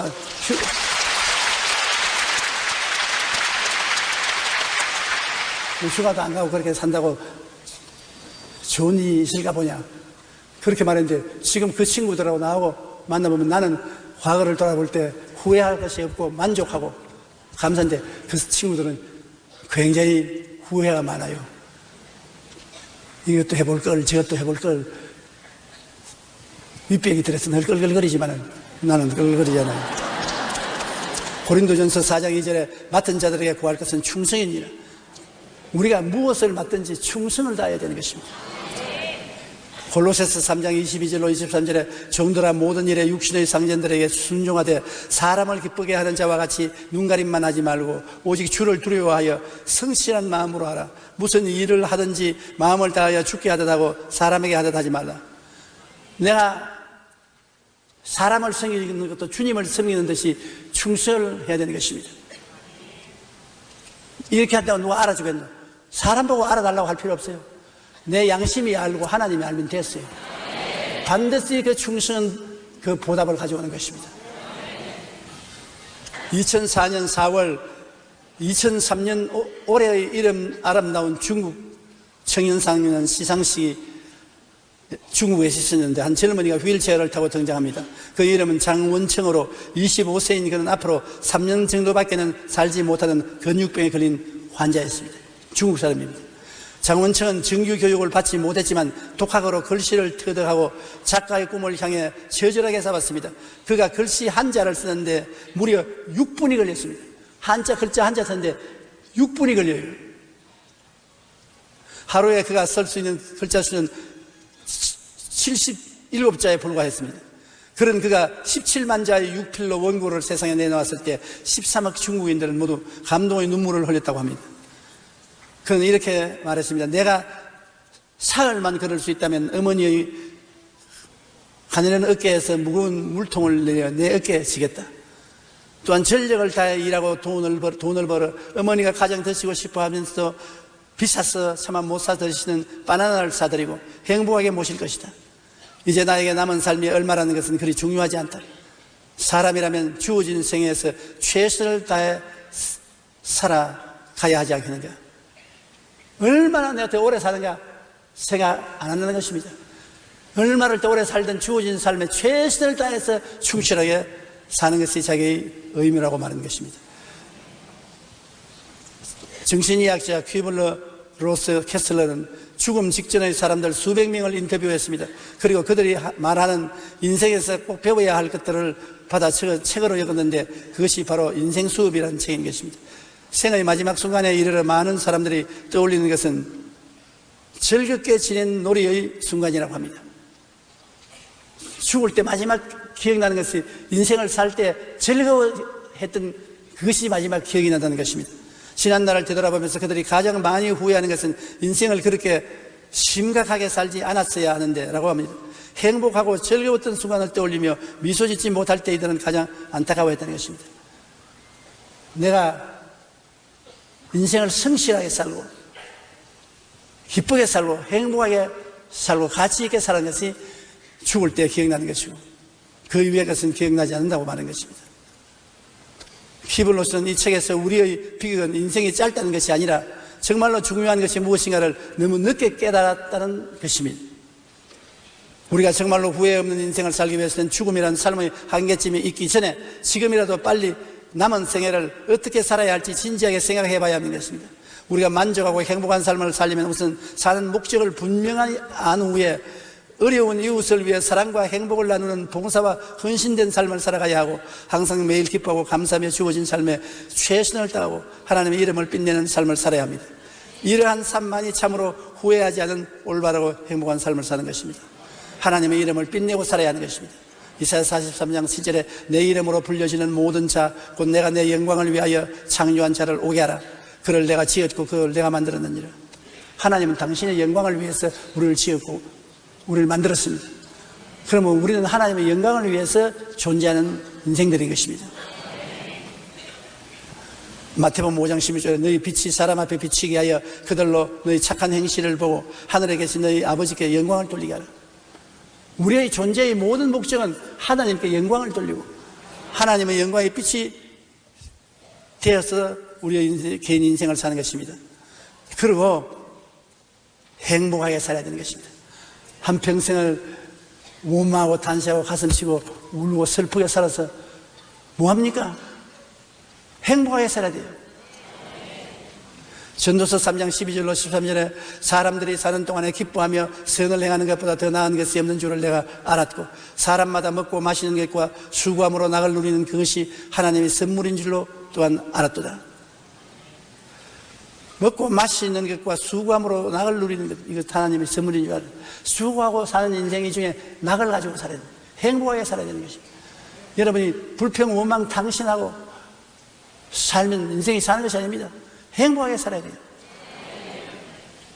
그러므로 우리가 부부간에 살아도 아내도 남편이 행복하게 인생을 살도록 협조해주고 남편 또 아내가 행복하게 인생을 살도록 협조를 해줘야 되는 것입니다.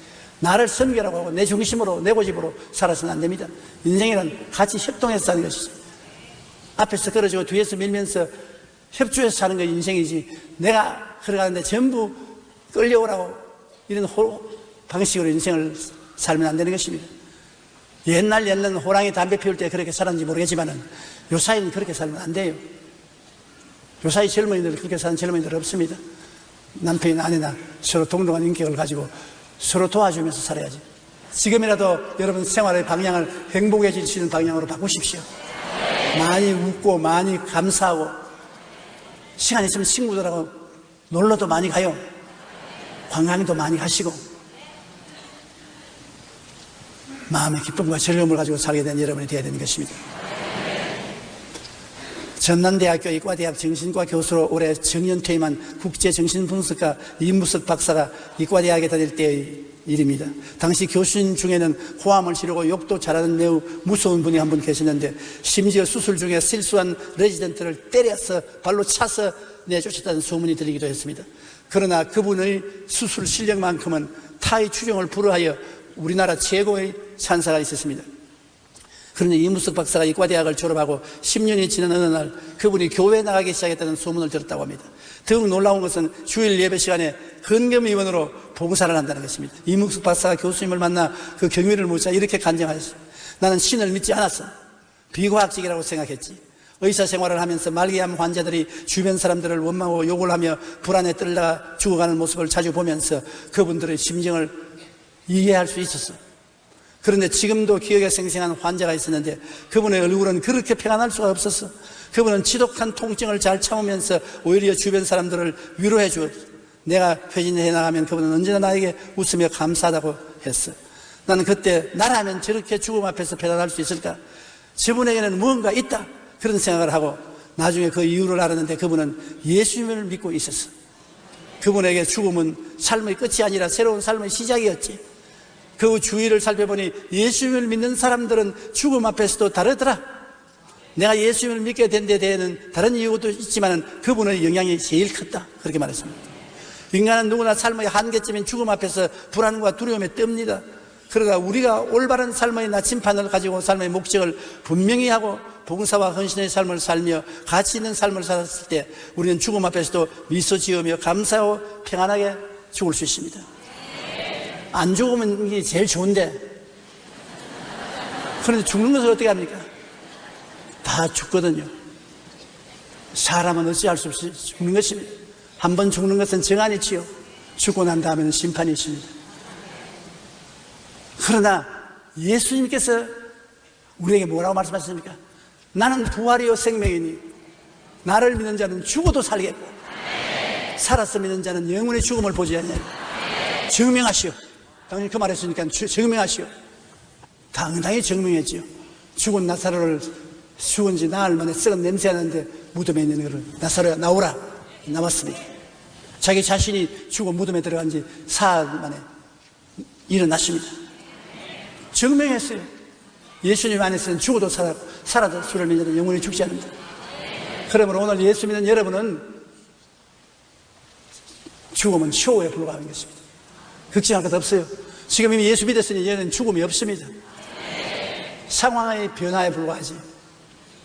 육의 사람이 영의 사람으로 변화된 체험에 불과하죠. 그렇기 때문에 그것을 확실히 알면 죽음이 다가오면 조금 두려워하려다가 그만두는 것입니다. 성령이 위로해 주기 때문에 마음의 평안이 다가오고 죽음을 극복할 수가 있는 것입니다. 나는 어떻게 살아야 하나? 한번 따라 말씀하세요. 첫째로, 목적이 분명한 삶을 살자. 둘째로, 봉사와 헌신의 삶을 살자. 셋째로, 가치 있는 삶을 살자. 그렇게 하면 올바르게 살게 되는 것입니다. 후회하지 않고 살게 되는 것입니다. 기도드리십시다. 하나님 아버지, 우리는 다 죽어야 됩니다. 이 한 해가 지나고 나면 이 교회와 계시의 중에 많은 분들이 이 교회를 떠나 갔을 것입니다. 그러므로 우리가 반드시 예수님을 믿고 구원을 받고 하나님의 자녀가 되고 죽음을 극복하고 살아야 됩니다. 믿음이 없이 죽음의 노예가 되어 산다는 것은 너무나 비극인 것입니다. 성령으로 역사하셔서 모두 다 예수 믿고 구원받게 도와주시옵시고 가치 있는 삶을 살게 도와주시옵소서. 예수님 이름으로 기도드립니다. 아멘. 저는 오늘 여러분과 더불어 내가 너를 굳세게 하리라는 주님의 말씀을 가지고 은혜를 나누고자 합니다. 우리는 태어날 때부터 죽을 때까지 크고 작은 정도의 차이는 있지만 모두 다 불안과 공포의 분위기를 완전히 벗어나 살지 못합니다. 불안은 아직 원수의 모습이 나타나지 않았는데 상상 속에서 대적하는 원수를 생각하고 불안해하는 것입니다. 여러분, 동물들은 공포는 있어도 불안은 없습니다. 왜냐하면 짐승은 상상하지 않기 때문에 공포가 다가와야 상대를 보고 두려워하지, 다가오기 전에 머릿속에 이런 것이 생기고 저런 것이 생기고 내게 여러 가지 위협이 올 것이라는 상상을 해서 불안하는 그런 불안 동물은 없습니다. 그런데 여러분, 우리는 상상을 하기 때문에 끊임없이 내게 도역질하고 죽이고 멸망시키는 일들이 일어날 것을 생각하고 그 속에서 불안을 느끼게 되는 것입니다. 공포는 원수의 대상이 뚜렷이 나타났을 때 느끼는 감정입니다.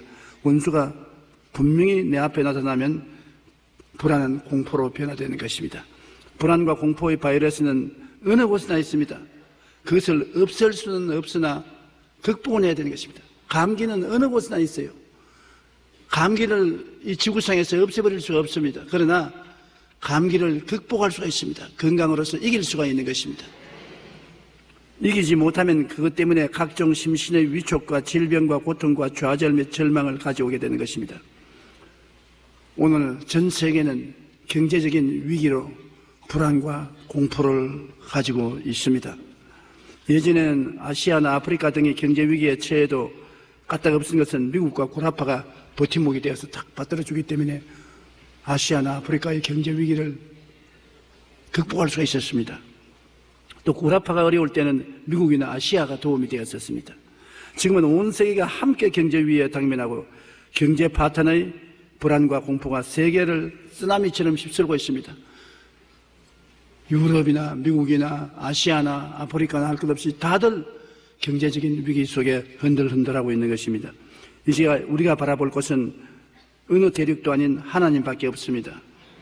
영국의 한 출판사에서 내게 단 한 번 설교할 수 있는 기회가 주어진다면 이와 같은 제목으로 출판하기 위해 많은 사람에게 원고를 부탁했는데 그 가운데 길버트 제스터튼이라는 분은 내게 단 한 번 설교의 기회를 준다면 두려움을 없애는 설교를 하겠다고 말했었습니다. 사람들에게 가장 큰 문제가 두려움인 것입니다.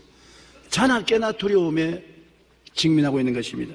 하나님의 천사가 세례 요한의 아버지 사가랴와 세례 요한이 잉태될 것을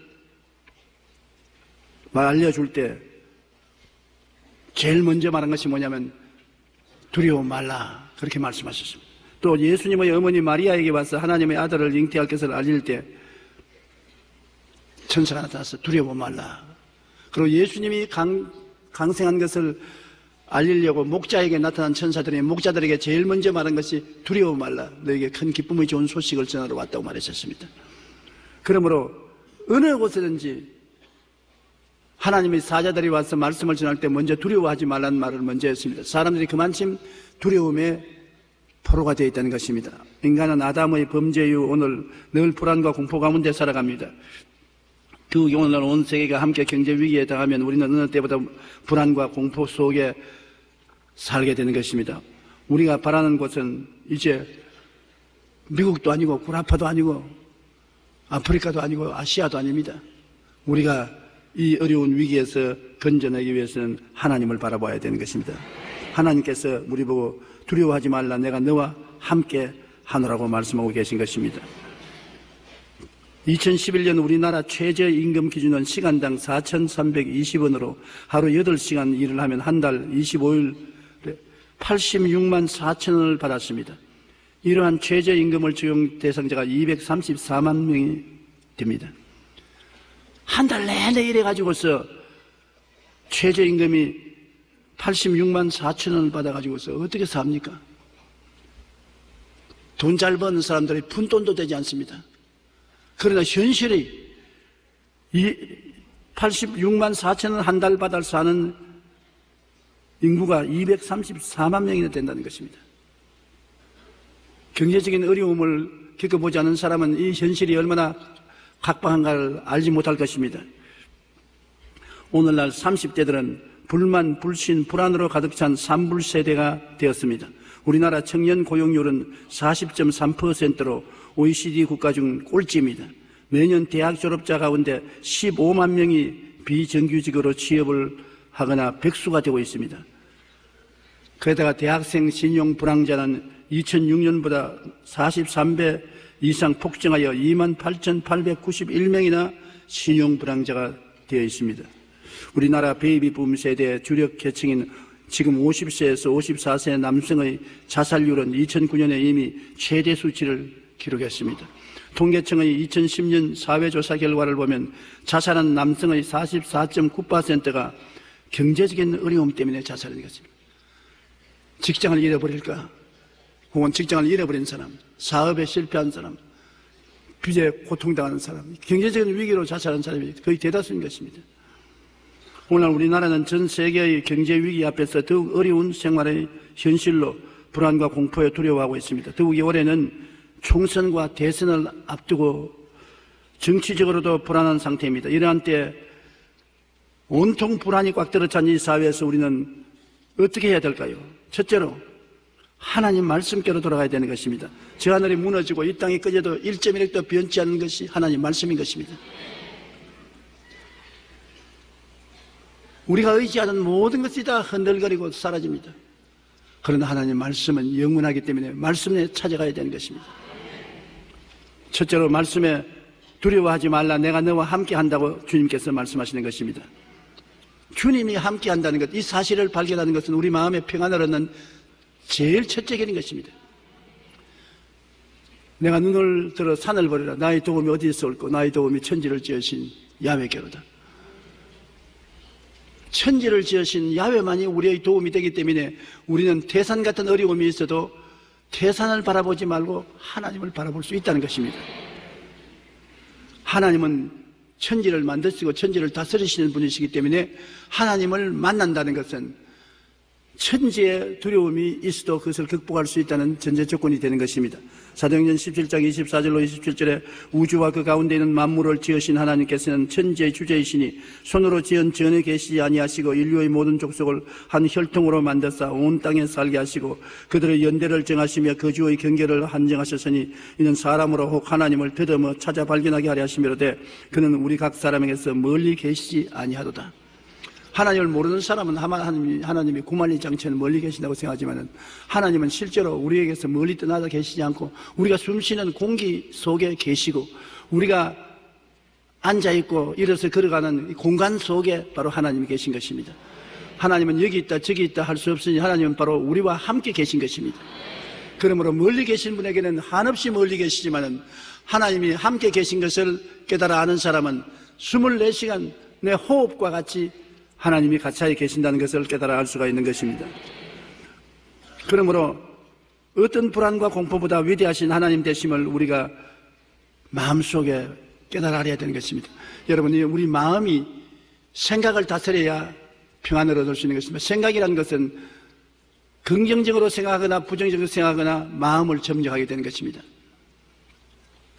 어떤 어린아이가 상점 앞에 서서 땀을 뻘뻘 흘리면서 끙끙 앓고 있거든. 그래서 너 왜 그 상점 앞에서 땀을 흘리고 끙끙거리고 있냐니까 꼭 저기에 있는 물건을 훔치고 싶은데 안 훔치려고 애를 쓰고 있습니다. 그러니까 야 이놈아, 안 훔치려고 애를 쓰고 있으면 애를 쓸수록 더 훔치고 싶은 마음이 생기기 때문에 이 자리를 떠나라.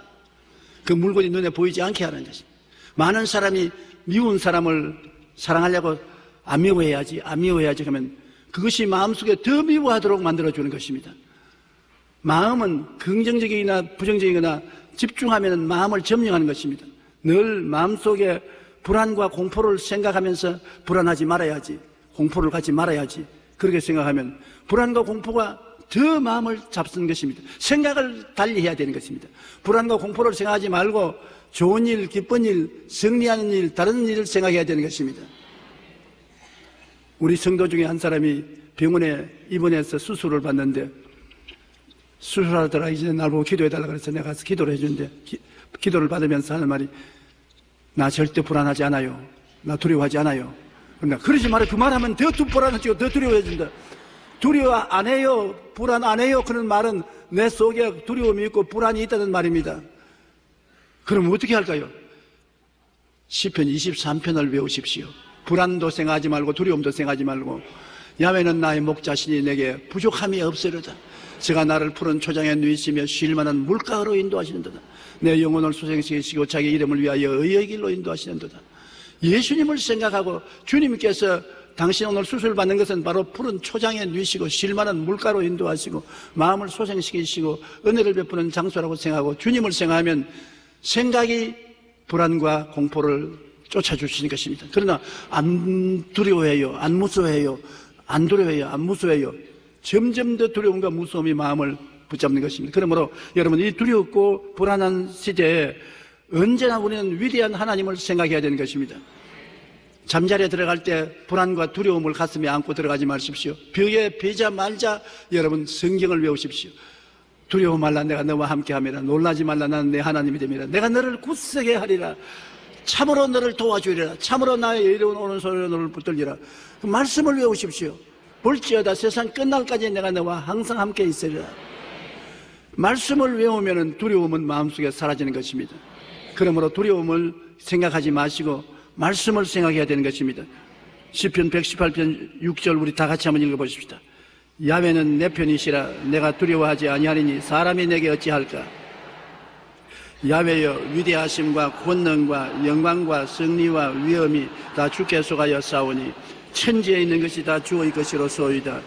야훼여 주권도 주께 속하여 싸우니 주는 높으사 만물의 머리이시이다. 부와 귀가 주께로 말미암고 또 주는 만물의 주제가 되사 손에 권세와 능력이 싸우니 모든 사람을 크게 하심과 강하게 하심이 주의 손에 있나이다. 이와 같이 위대한 하나님을 생각을 해야 되는 것입니다. 그러므로 여러분 생각이 무엇을 포용하고 있는가에 따라서 두려워하느냐 평안하느냐가 결정되는 것입니다. 하나님을 마음속에 늘 생각하고 모시고 그를 바라보고 예배하고 찬양하고 있으면 두려움은 사라지고 마는 것입니다. 그리고 하나님이 우리와 함께 계심을 생각했으면 하나님이 나와 함께 손잡고 살고 계시다는 것을 꿈꾸고 그것을 믿고 입술로 하나님이 나와 같이 계신다, 하나님이 나와 함께 이 자리에 일하신다, 하나님이 나를 붙들어 주신다고 고백을 하십시오. 시편 91편 2절로 3절처럼 나는 야훼를 향하여 말하기를 그는 나의 피란처요 나의 요새요 나의 의뢰하는 하나님이라 하리니 이는 제가 너를 세사양권의 올무에서와 극한 연병에서 건지실 것입니다. 제가 그 깃으로 너를 덮으시니 너가 그 날개 아래 거하리로다. 이 얼마나 좋은 말씀입니까? 이것을 마음속에 생각하는 것입니다. 두려움이 오기 전에 여러분 마음속에 나는 하나님을 생각하고 하나님이 나와 무슨 관계가 있느냐, 저는 나의 피란처다, 나의 요새다, 나의 의뢰하는 하나님이다. 제가 나를 세사양권의 올무에서와 극한 연병에서 건지신다. 내가 그 깃으로 덮어주는 날개 아래 거한다. 주 날개면 내가 그 안에 거한다. 얼마나 마음에 큰 평안을 갖다 주는 것입니까? 그러므로 하나님이 함께 계심으로 두렵지 않다고 마음속에 말하는 것입니다. 하나님이 같이 계심으로, 두려움보다 더 크신 하나님이 나와 같이 계심으로 나는 괜찮다. 마태복음 28장 20절에 볼지어다 내가 세상 끝날까지 너와 항상 함께 있으리라. 저는 어릴 때 아주 시골에서 자랐습니다. 경상남도 울주군 삼남면 교동리 31번지 산장에 살았습니다. 그런데 시골에서 다 그렇듯이 닭을 키워요. 닭이 마당에서 암탉이 병아리를 까서 병아리를 데리고서 정원으로 들어가서 땅을 헤쳐서 벌레를 나타나게 하면 병아리들이 와서 찌어 먹고 하네요. 그런데 재미있는 것은 언제나 고양이가 그것을 노리고 있다가 싹 병아리 잡아먹으려고 가는데, 그러면 어미닭이 그것을 알고 난 다음에 곧장 구구구구 구구구 하고 외치면 세상에 학교에서 배우지도 않았는데 그 병아리들이 손살같이 어미의 날개 밑에 들어오는 것입니다. 그 지금도 생각하면 참 기가 막혀요. 어미가 날개를 이렇게 펴는데 그 밑에 쏙쏙 뛰어들어와요. 그러면 어미가 날개 밑에 새끼를 품고 난 다음에 날개를 그냥 있지 않고 전부 세웁니다. 날개가 세워요. 거기에 닭이 엄청나게 커 보입니다. 거기에다가 눈에 불을 척척척척 흘립니다. 흘리면서 병아리를 바라봅니다. 그리고 고양이에 대적하면 고양이가 곁에까지 와서 빙글빙글 돌다가 못 달라듭니다. 엄마가 하도 키가 등등해서 무섭게 구니까 새끼 한 마리 잡아먹으려다가 벌리없이 눈알이 빠지든지 하겠다. 그래가지고 결국에는 고양이가 물러갑니다. 심지어는 개까지 새끼를 품은 암탉에 달라들지 못합니다. 하물며 여러분, 하나님이 여러분을 품고 있으면 여러분 어떻게 되겠습니까? 상상을 초월한 일이 아니겠습니까? 나는 암탉이 병아리를 얼마나 다정하게 돌보는 것을 잘 기억하고 있습니다. 비가 내리고 벼락이 치고 천둥이 쳐도 새끼들을 모두 불러서 날개 밑에 품고 비가 지나가도록 보호해 주는 것입니다. 우리 하나님은 어떠한 위험이 오더라도 수고하고 무거운 짐진 자들은 다 내게로 오라. 내가 너를 편히 쉬게 하리라. 하나님은 그냥 하나님이 아니신 것입니다. 왜 하나님이 하늘에 계십니까? 저는 나의 피란처입니다. 김씨, 박씨, 서씨의 피란처라고 말하지 마십시오. 나의 피란처요, 나의 요새요, 나의 의뢰하는 하나님이십니다. 그러니까 나를 새 사냥꾼의 올무에서와 극한 연병에서 건져내어 주시는 것입니다. 이것을 묵상하십시오. 이것이 사실이요 진리인 것입니다. 하나님은 인생이 아니신지라 거짓이 없으시고 인재가 아니신지라 거짓말을 하지 않습니다. 그 하신 말씀을 반드시 이루시는 것입니다. 시편 91편 4절에 그가 너를 그의 깃으로 덮으시니 내가 그의 날개 아래 피하리로다. 그의 진실하면 방패와 손방패가 된다고 말씀하고 있는 것입니다. 둘째로 성경은 놀라지 말라 나는 내 하나님이 됨이라고 말한 것입니다. 하나님과 우리의 특별한 관계를 늘 생각해야 돼요. 우리는 막연하게 하나님 천지와 만물을 지으신 하나님이라고 생각하고 저 크신 하나님이 나 같은 인생에 무슨 관심을 가지겠는가? 어떻게 내가 하나님을 아는 것처럼 하나님이 나를 돌봐주실 것인가? 그렇게 의심한 사람이 많습니다. 그러나 성경은 말씀하기를 놀라지 말라 나는 내 하나님이 됨이라. 놀랬지. 내가 이렇게 천지와 만물을 지은 하나님이시지만 바로 너희 하나님이다. 너 별 볼 일 없이 생각하지 말라. 물론 너희 나라에서 네가 별 볼 일 없는 사람일 수도 있다. 장관도 아니고 국회의원도 아니고 회장도 아니고 조그마한 구멍가게 사장도 못 되고 별 볼 일 없는 사람 아무도 몰라주는 사람 같지만 나는 너희 하나님이다. 나는 너를 알아준다는 것입니다. 그러므로 하나님과 나의 특별한 관계를 생각해 봐야 되는 것입니다. 이사야 41장 9절에 내가 땅 끝에서부터 너를 붙들며 땅 모퉁이에서부터 너를 부르고 내게 이르기를 너는 나의 종이라 내가 너를 택하였고 싫어하여 버리지 아니하였노라. 하나님의 종으로서 하나님이 택해 주신 것입니다. 이사야 43장 1절을 보면 더 마음에 감격적입니다. 너는 두려워하지 말라. 내가 너를 구속하였고 내가 너를 지명하여 불렀나니 너는 내 것이라. 할렐루야. 애들처럼 야 이거 네 것이야. 아니야 내 것이야. 얼마나 다정한 말입니까? 하나님께서 너는 내 것이다. 아무리 사탄이 너를 시험해도 아무리 세상의 권세가 너를 자꾸 흔들어도 내 허락 없이는 안 된다. 너는 내 것이다. 그러므로 여러분 우리는 두려워하지 말고 이 하나님과의 특별한 관계를 생각하십시오. 내 하나님이라는 것을 우리가 깊이 생각해야 되는 것입니다. 이 세상에 많은 남자들이 있잖아요. 많은 남자인데 길거리 걸어서 많은 남자들을 붙잡고 내 아버지요, 아버지요. 그러면 이거 미쳤나? 이거 왜 이러냐 그럽니다. 그 많은 남자가 있어도 내 아버지는 한 사람인 것입니다. 그리고 그 많은 여자가 있어도 내 어머니는 한 사람밖에 없습니다. 그러므로 그 아버지가 와서 나는 내 아버지다. 그 어머니가 와서 나는 내 어머니다. 하나님은 와서 나는 내 하나님이다. 얼마나 퍼스널하고 개인적인 것입니다. 막연하게 난 너희들의 하나님, 너희는 내가 아는 자식 중에 하나가 될똥말똥하다. 그것이 아닙니다. 너는 내 하나님, 나의 자식. 이와 같이 개인적인 따뜻한 감정을 가지고 말씀하는 것입니다. 왜냐하면 하나님께서 여러분과 나를 예수 믿게 해서 성령으로 거듭나서 영적으로 태어나게 만들어 주신 것입니다. 여러분과 나를 낳으신 분은 하나님이신 것입니다. 여러분과 내가 구원받은 것은 하나님의 은혜로 구원받은 것입니다. 하나님이 여러분과 나를 부르셔서 예수 믿게 하시고 그리스도를 통해서 성령으로 거듭나게 만들어 주신 것입니다. 디도서 3장 5절로 7절에 보면 우리를 구원하시되 우리가 행한 바 의로운 행위로 말미암지 아니하고 오직 그의 긍휼하심을 따라 중생의 씻음과 성령의 새롭게 하심을 하였나니 우리 주 예수 그리스도로 말미암아 우리에게 그 성령을 풍성히 부어주사 우리로 그 은혜를 힘입어 의롭다 하심을 얻어 영생의 소망을 따라 상속자가 되게 하리 하심이라. 모조리 하나님이 다 해주시는 것입니다. 하나님이 부르셔서 예수의 보혈로 씻어주시고 성령으로 거듭나게 해서 변화받아 하나님의 자녀가 되도록 만들어주시고 품에 품어주시고 우리를 하나님 나라의 상속자로 삼아주신 것입니다. 그러므로 영적으로 낳아주신 하나님과 우리라는 깊은 관계가 있는 것입니다. 이 하나님께서 여러분 우리를 구원하시기 위해서 희생하신 것을 생각할 때 뜨겁게 사랑하고 계신다는 것을 알 수 있는 것입니다. 이사야 53장 4절로 6절 우리 다 같이 함께 읽어보십시다. 그는 실로 우리의 질고를 지고 우리의 슬픔을 당하였거늘 우리는 생각하기를 그는 징벌을 받아 하나님께 맞으며 고난을 당한다 하였노라. 그가 찔림은 우리의 허물 때문이요 그가 상함은 우리의 죄악 때문이라. 그가 징계를 받음으로 우리는 평화를 누리고 그가 채찍에 맞음으로 우리는 나음을 받았도다. 우리는 다 양 같아서 그런 행하여 각기 제 길로 갔거늘 야훼께서는 우리 모두의 죄악을 그에게 담당시키셨도다. 주님이 십자가 고통이라는 것은 보통 고통이 아닙니다. 형언할 수 없는 고통입니다. 마귀가 인간으로서 상상할 수 있는 최악의 고통을 예수님께 가한 것은 중도에 포기시키려고요. 아버지여 나 더 이상 감당하지 못하겠으니 십자가에 내려주십시오. 나 포기합니다.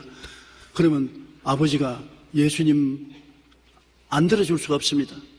그렇게 된다면 예수님 혼자는 구출함을 받겠지만 온 인류는 다 멸망하고 마는 것입니다.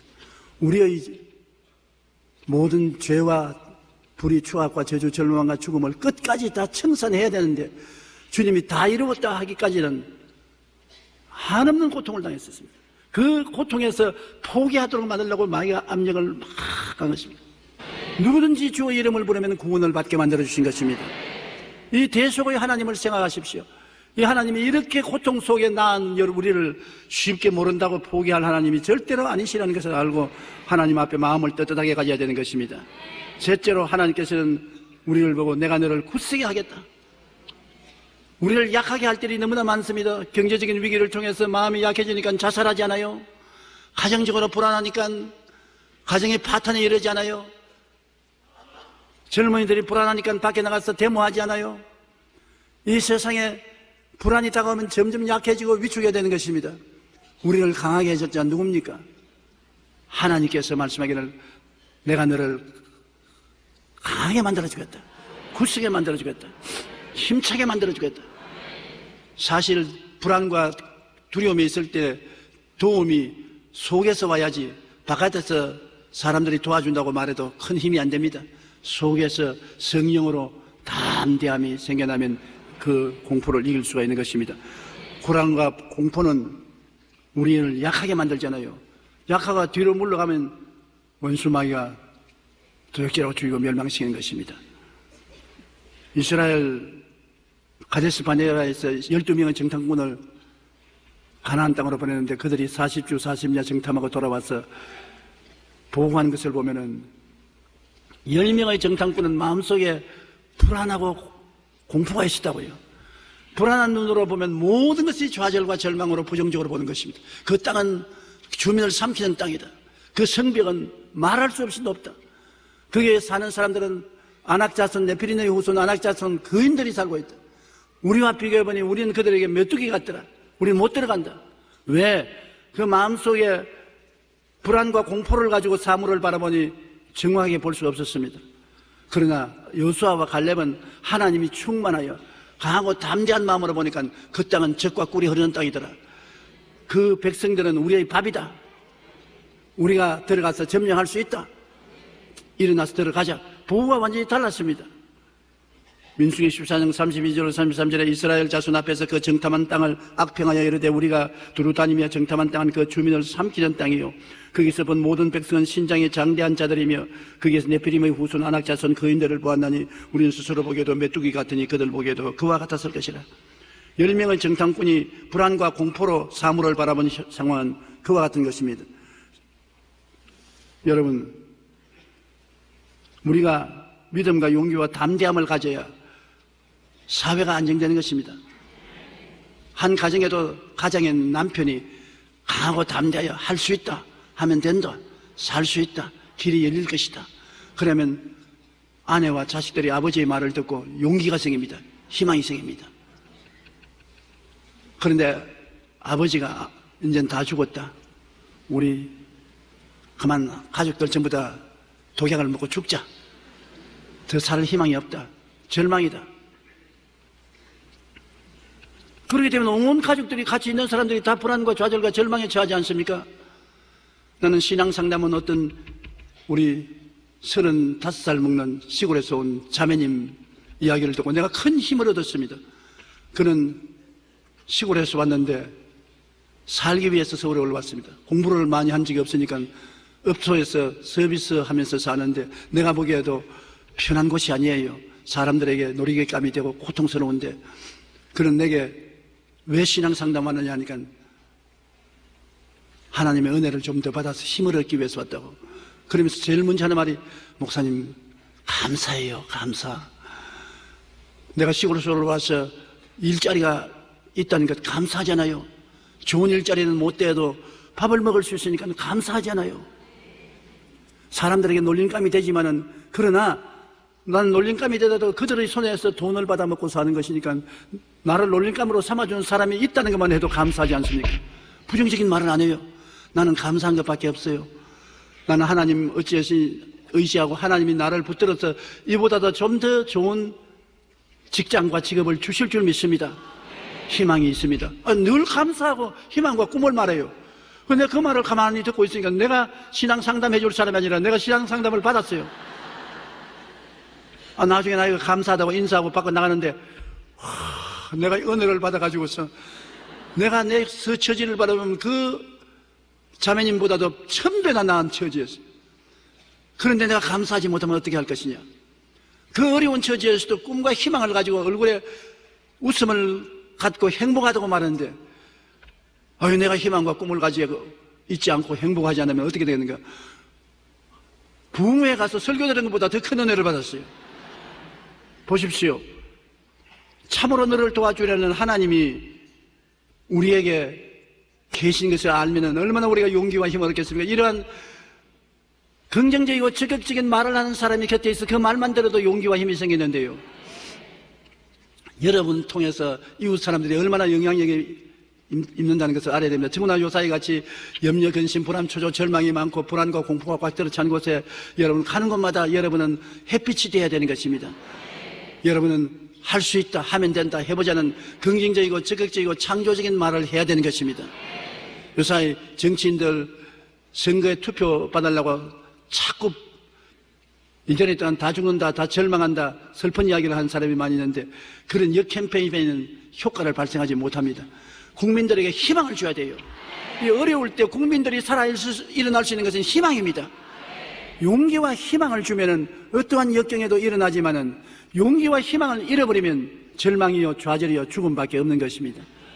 그러므로 앞으로 우리나라가 이 위기를 이기고 살아나가기 위해서는 지도자들이 먼저 불안과 공포에서 해방되어 하나님을 의지하고 용기와 담력을 가지고 희망을 주는 메신저가 되어야 되는 것입니다. 그러면 모든 국민들이 그를 바라볼 때 어찌할 수 없이 분위기에 타서 희망을 얻을 수가 있는 것입니다. 같이 희망과 용기를 가질 수가 있게 되는 것입니다. 하나님께서 여호수아에게 약속을 주시고 난 다음에 그를 격려하는 말씀 보십시오. 여호수아기 1장 5절로 9절에 내 평생에 너를 능히 대적할 자가 없으리니 내가 모세와 함께 있었던 같이 너와 함께 있을 것임이니라. 내가 너를 떠나지 아니하며 버리지 아니하리니 강하고 담대하라. 너는 내가 그들의 조상에게 맹세하여 그들에게 주리라 한 땅을 이 백성에게 차지하게 하리라.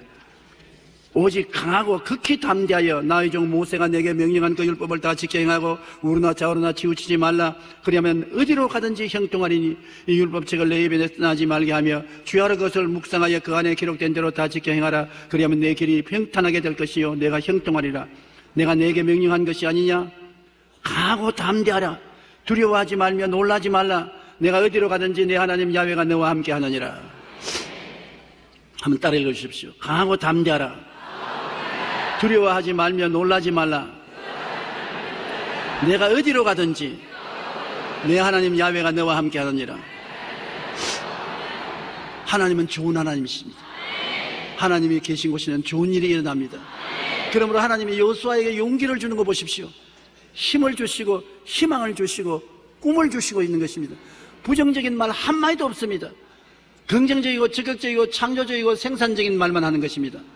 여러분, 하나님의 백성은 바로 이 하나님의 음성을 듣고 하나님을 닮아야 되는 것입니다. 그래야 여러분도 살고 여러분을 듣는 사람들도 살게 되는 것입니다. 넷째로 이 성경에는 참으로 나의 의로운 오른손으로 너를 붙들리라. 하나님께서 내가 나 의로운 오른손으로 너를 붙들리라. 하나님의 의로운 오른손이 뭡니까? 예수님이신 것입니다. 예수님은 하나님의 의로운 오른손인 것은 죽었다가 부활하셔서 하나님의 오른편에 앉으셨습니다.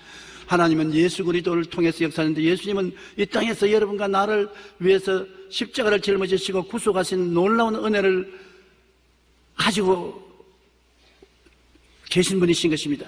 하나님은 예수님을 통해서 우리를 붙들어 주겠다는 것입니다. 예수님을 통하지 않고 하나님은 우리를 붙들어 주지 않습니다. 예수님이 우리에게 계시기 때문에 하나님은 우리를 붙들어 주시고 예수님이 우리 속에 계시기 때문에 하나님은 내 편이시고 내 하나님이 되시는 것입니다. 그러므로 예수님이 우리를 사랑하고 우리 속에 계신다는 것 얼마나 놀라운지 모릅니다. 예수님이 내가 너를 고아와 같이 버려놓지 않고 너에게로 오리라.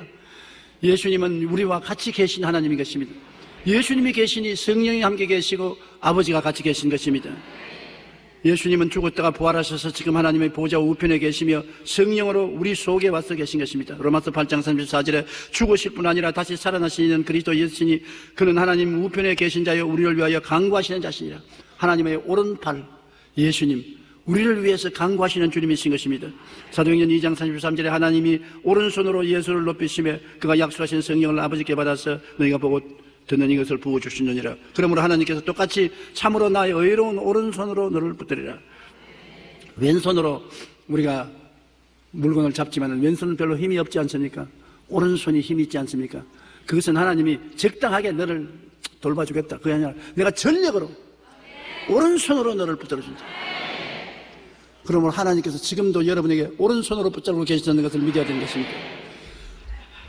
우리는 예수 그리스도와 우리가 하나가 되었으므로 하나님의 오른손은 우리의 허리를 감고 있는 것입니다. 갈라디아서 2장 20절에 내가 그리스도와 함께 십자가에 못 박였나니 이제 내가 산 것은 내가 아니요 내 안에 그리스도께서 사신 것이라. 내가 이 육체 가운데 사는 것은 나를 위하여 사랑하사 나를 위하여 자기 목숨을 버리신 하나님의 아들을 믿는 믿음 가운데 사는 것이라. 그리스도와 우리가 하나가 된 것입니다. 예수 죽음 내 죽음, 예수 부활 내 부활, 예수 성천 내 성천, 예수 보좌 내 보좌. 우리는 그리스도와 하나가 되어 있다는 것을 잊지 말아야 되는 것입니다. 이것은 이론이 아닙니다. 이것은 경험인 것입니다. 이것은 실제인 것입니다. 오늘 여러분과 나는 예수 그리스도 안에 있고 예수님은 우리 안에 계신다는 것을 알아야 되는 것입니다. 그리스도는 여러분과 나를 더불어 하나님과 함께 역사하고 계신 것입니다. 그렇기 때문에 예수 믿는다는 것은 여러분 언제나 플러스 알파의 생활을 하는 것이, 왜냐하면 우리 플러스 예수님이 되기 때문에 예수님에게는 플러스밖에 없습니다. 예수님께는 패배는 없습니다. 십자가를 통해서 사망을 다 철폐하시고 플러스를 우리에게 영원히 허락하신 주님일 것입니다. 누구든지 그리스도 안에 있으면 항상 모든 것이 합종하여 선을 이루게 되는 것입니다. 그렇기 때문에 주님은 우리의 선한 목자가 될 수가 있는 것입니다. 이사야 41장 11절로 16절 우리 다 같이 읽어보십시다.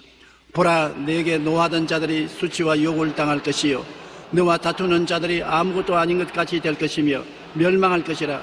내가 찾아도 너와 싸우던 자들을 만나지 못할 것이요 너를 치는 자들은 아무것도 아닌 것 같고 허무한 것 같이 되리니 이는 나 야훼 너희 하나님이 내 오른손을 붙들고 내게 이르기를 두려워하지 말라 내가 너를 도우리라 할 것임이니라.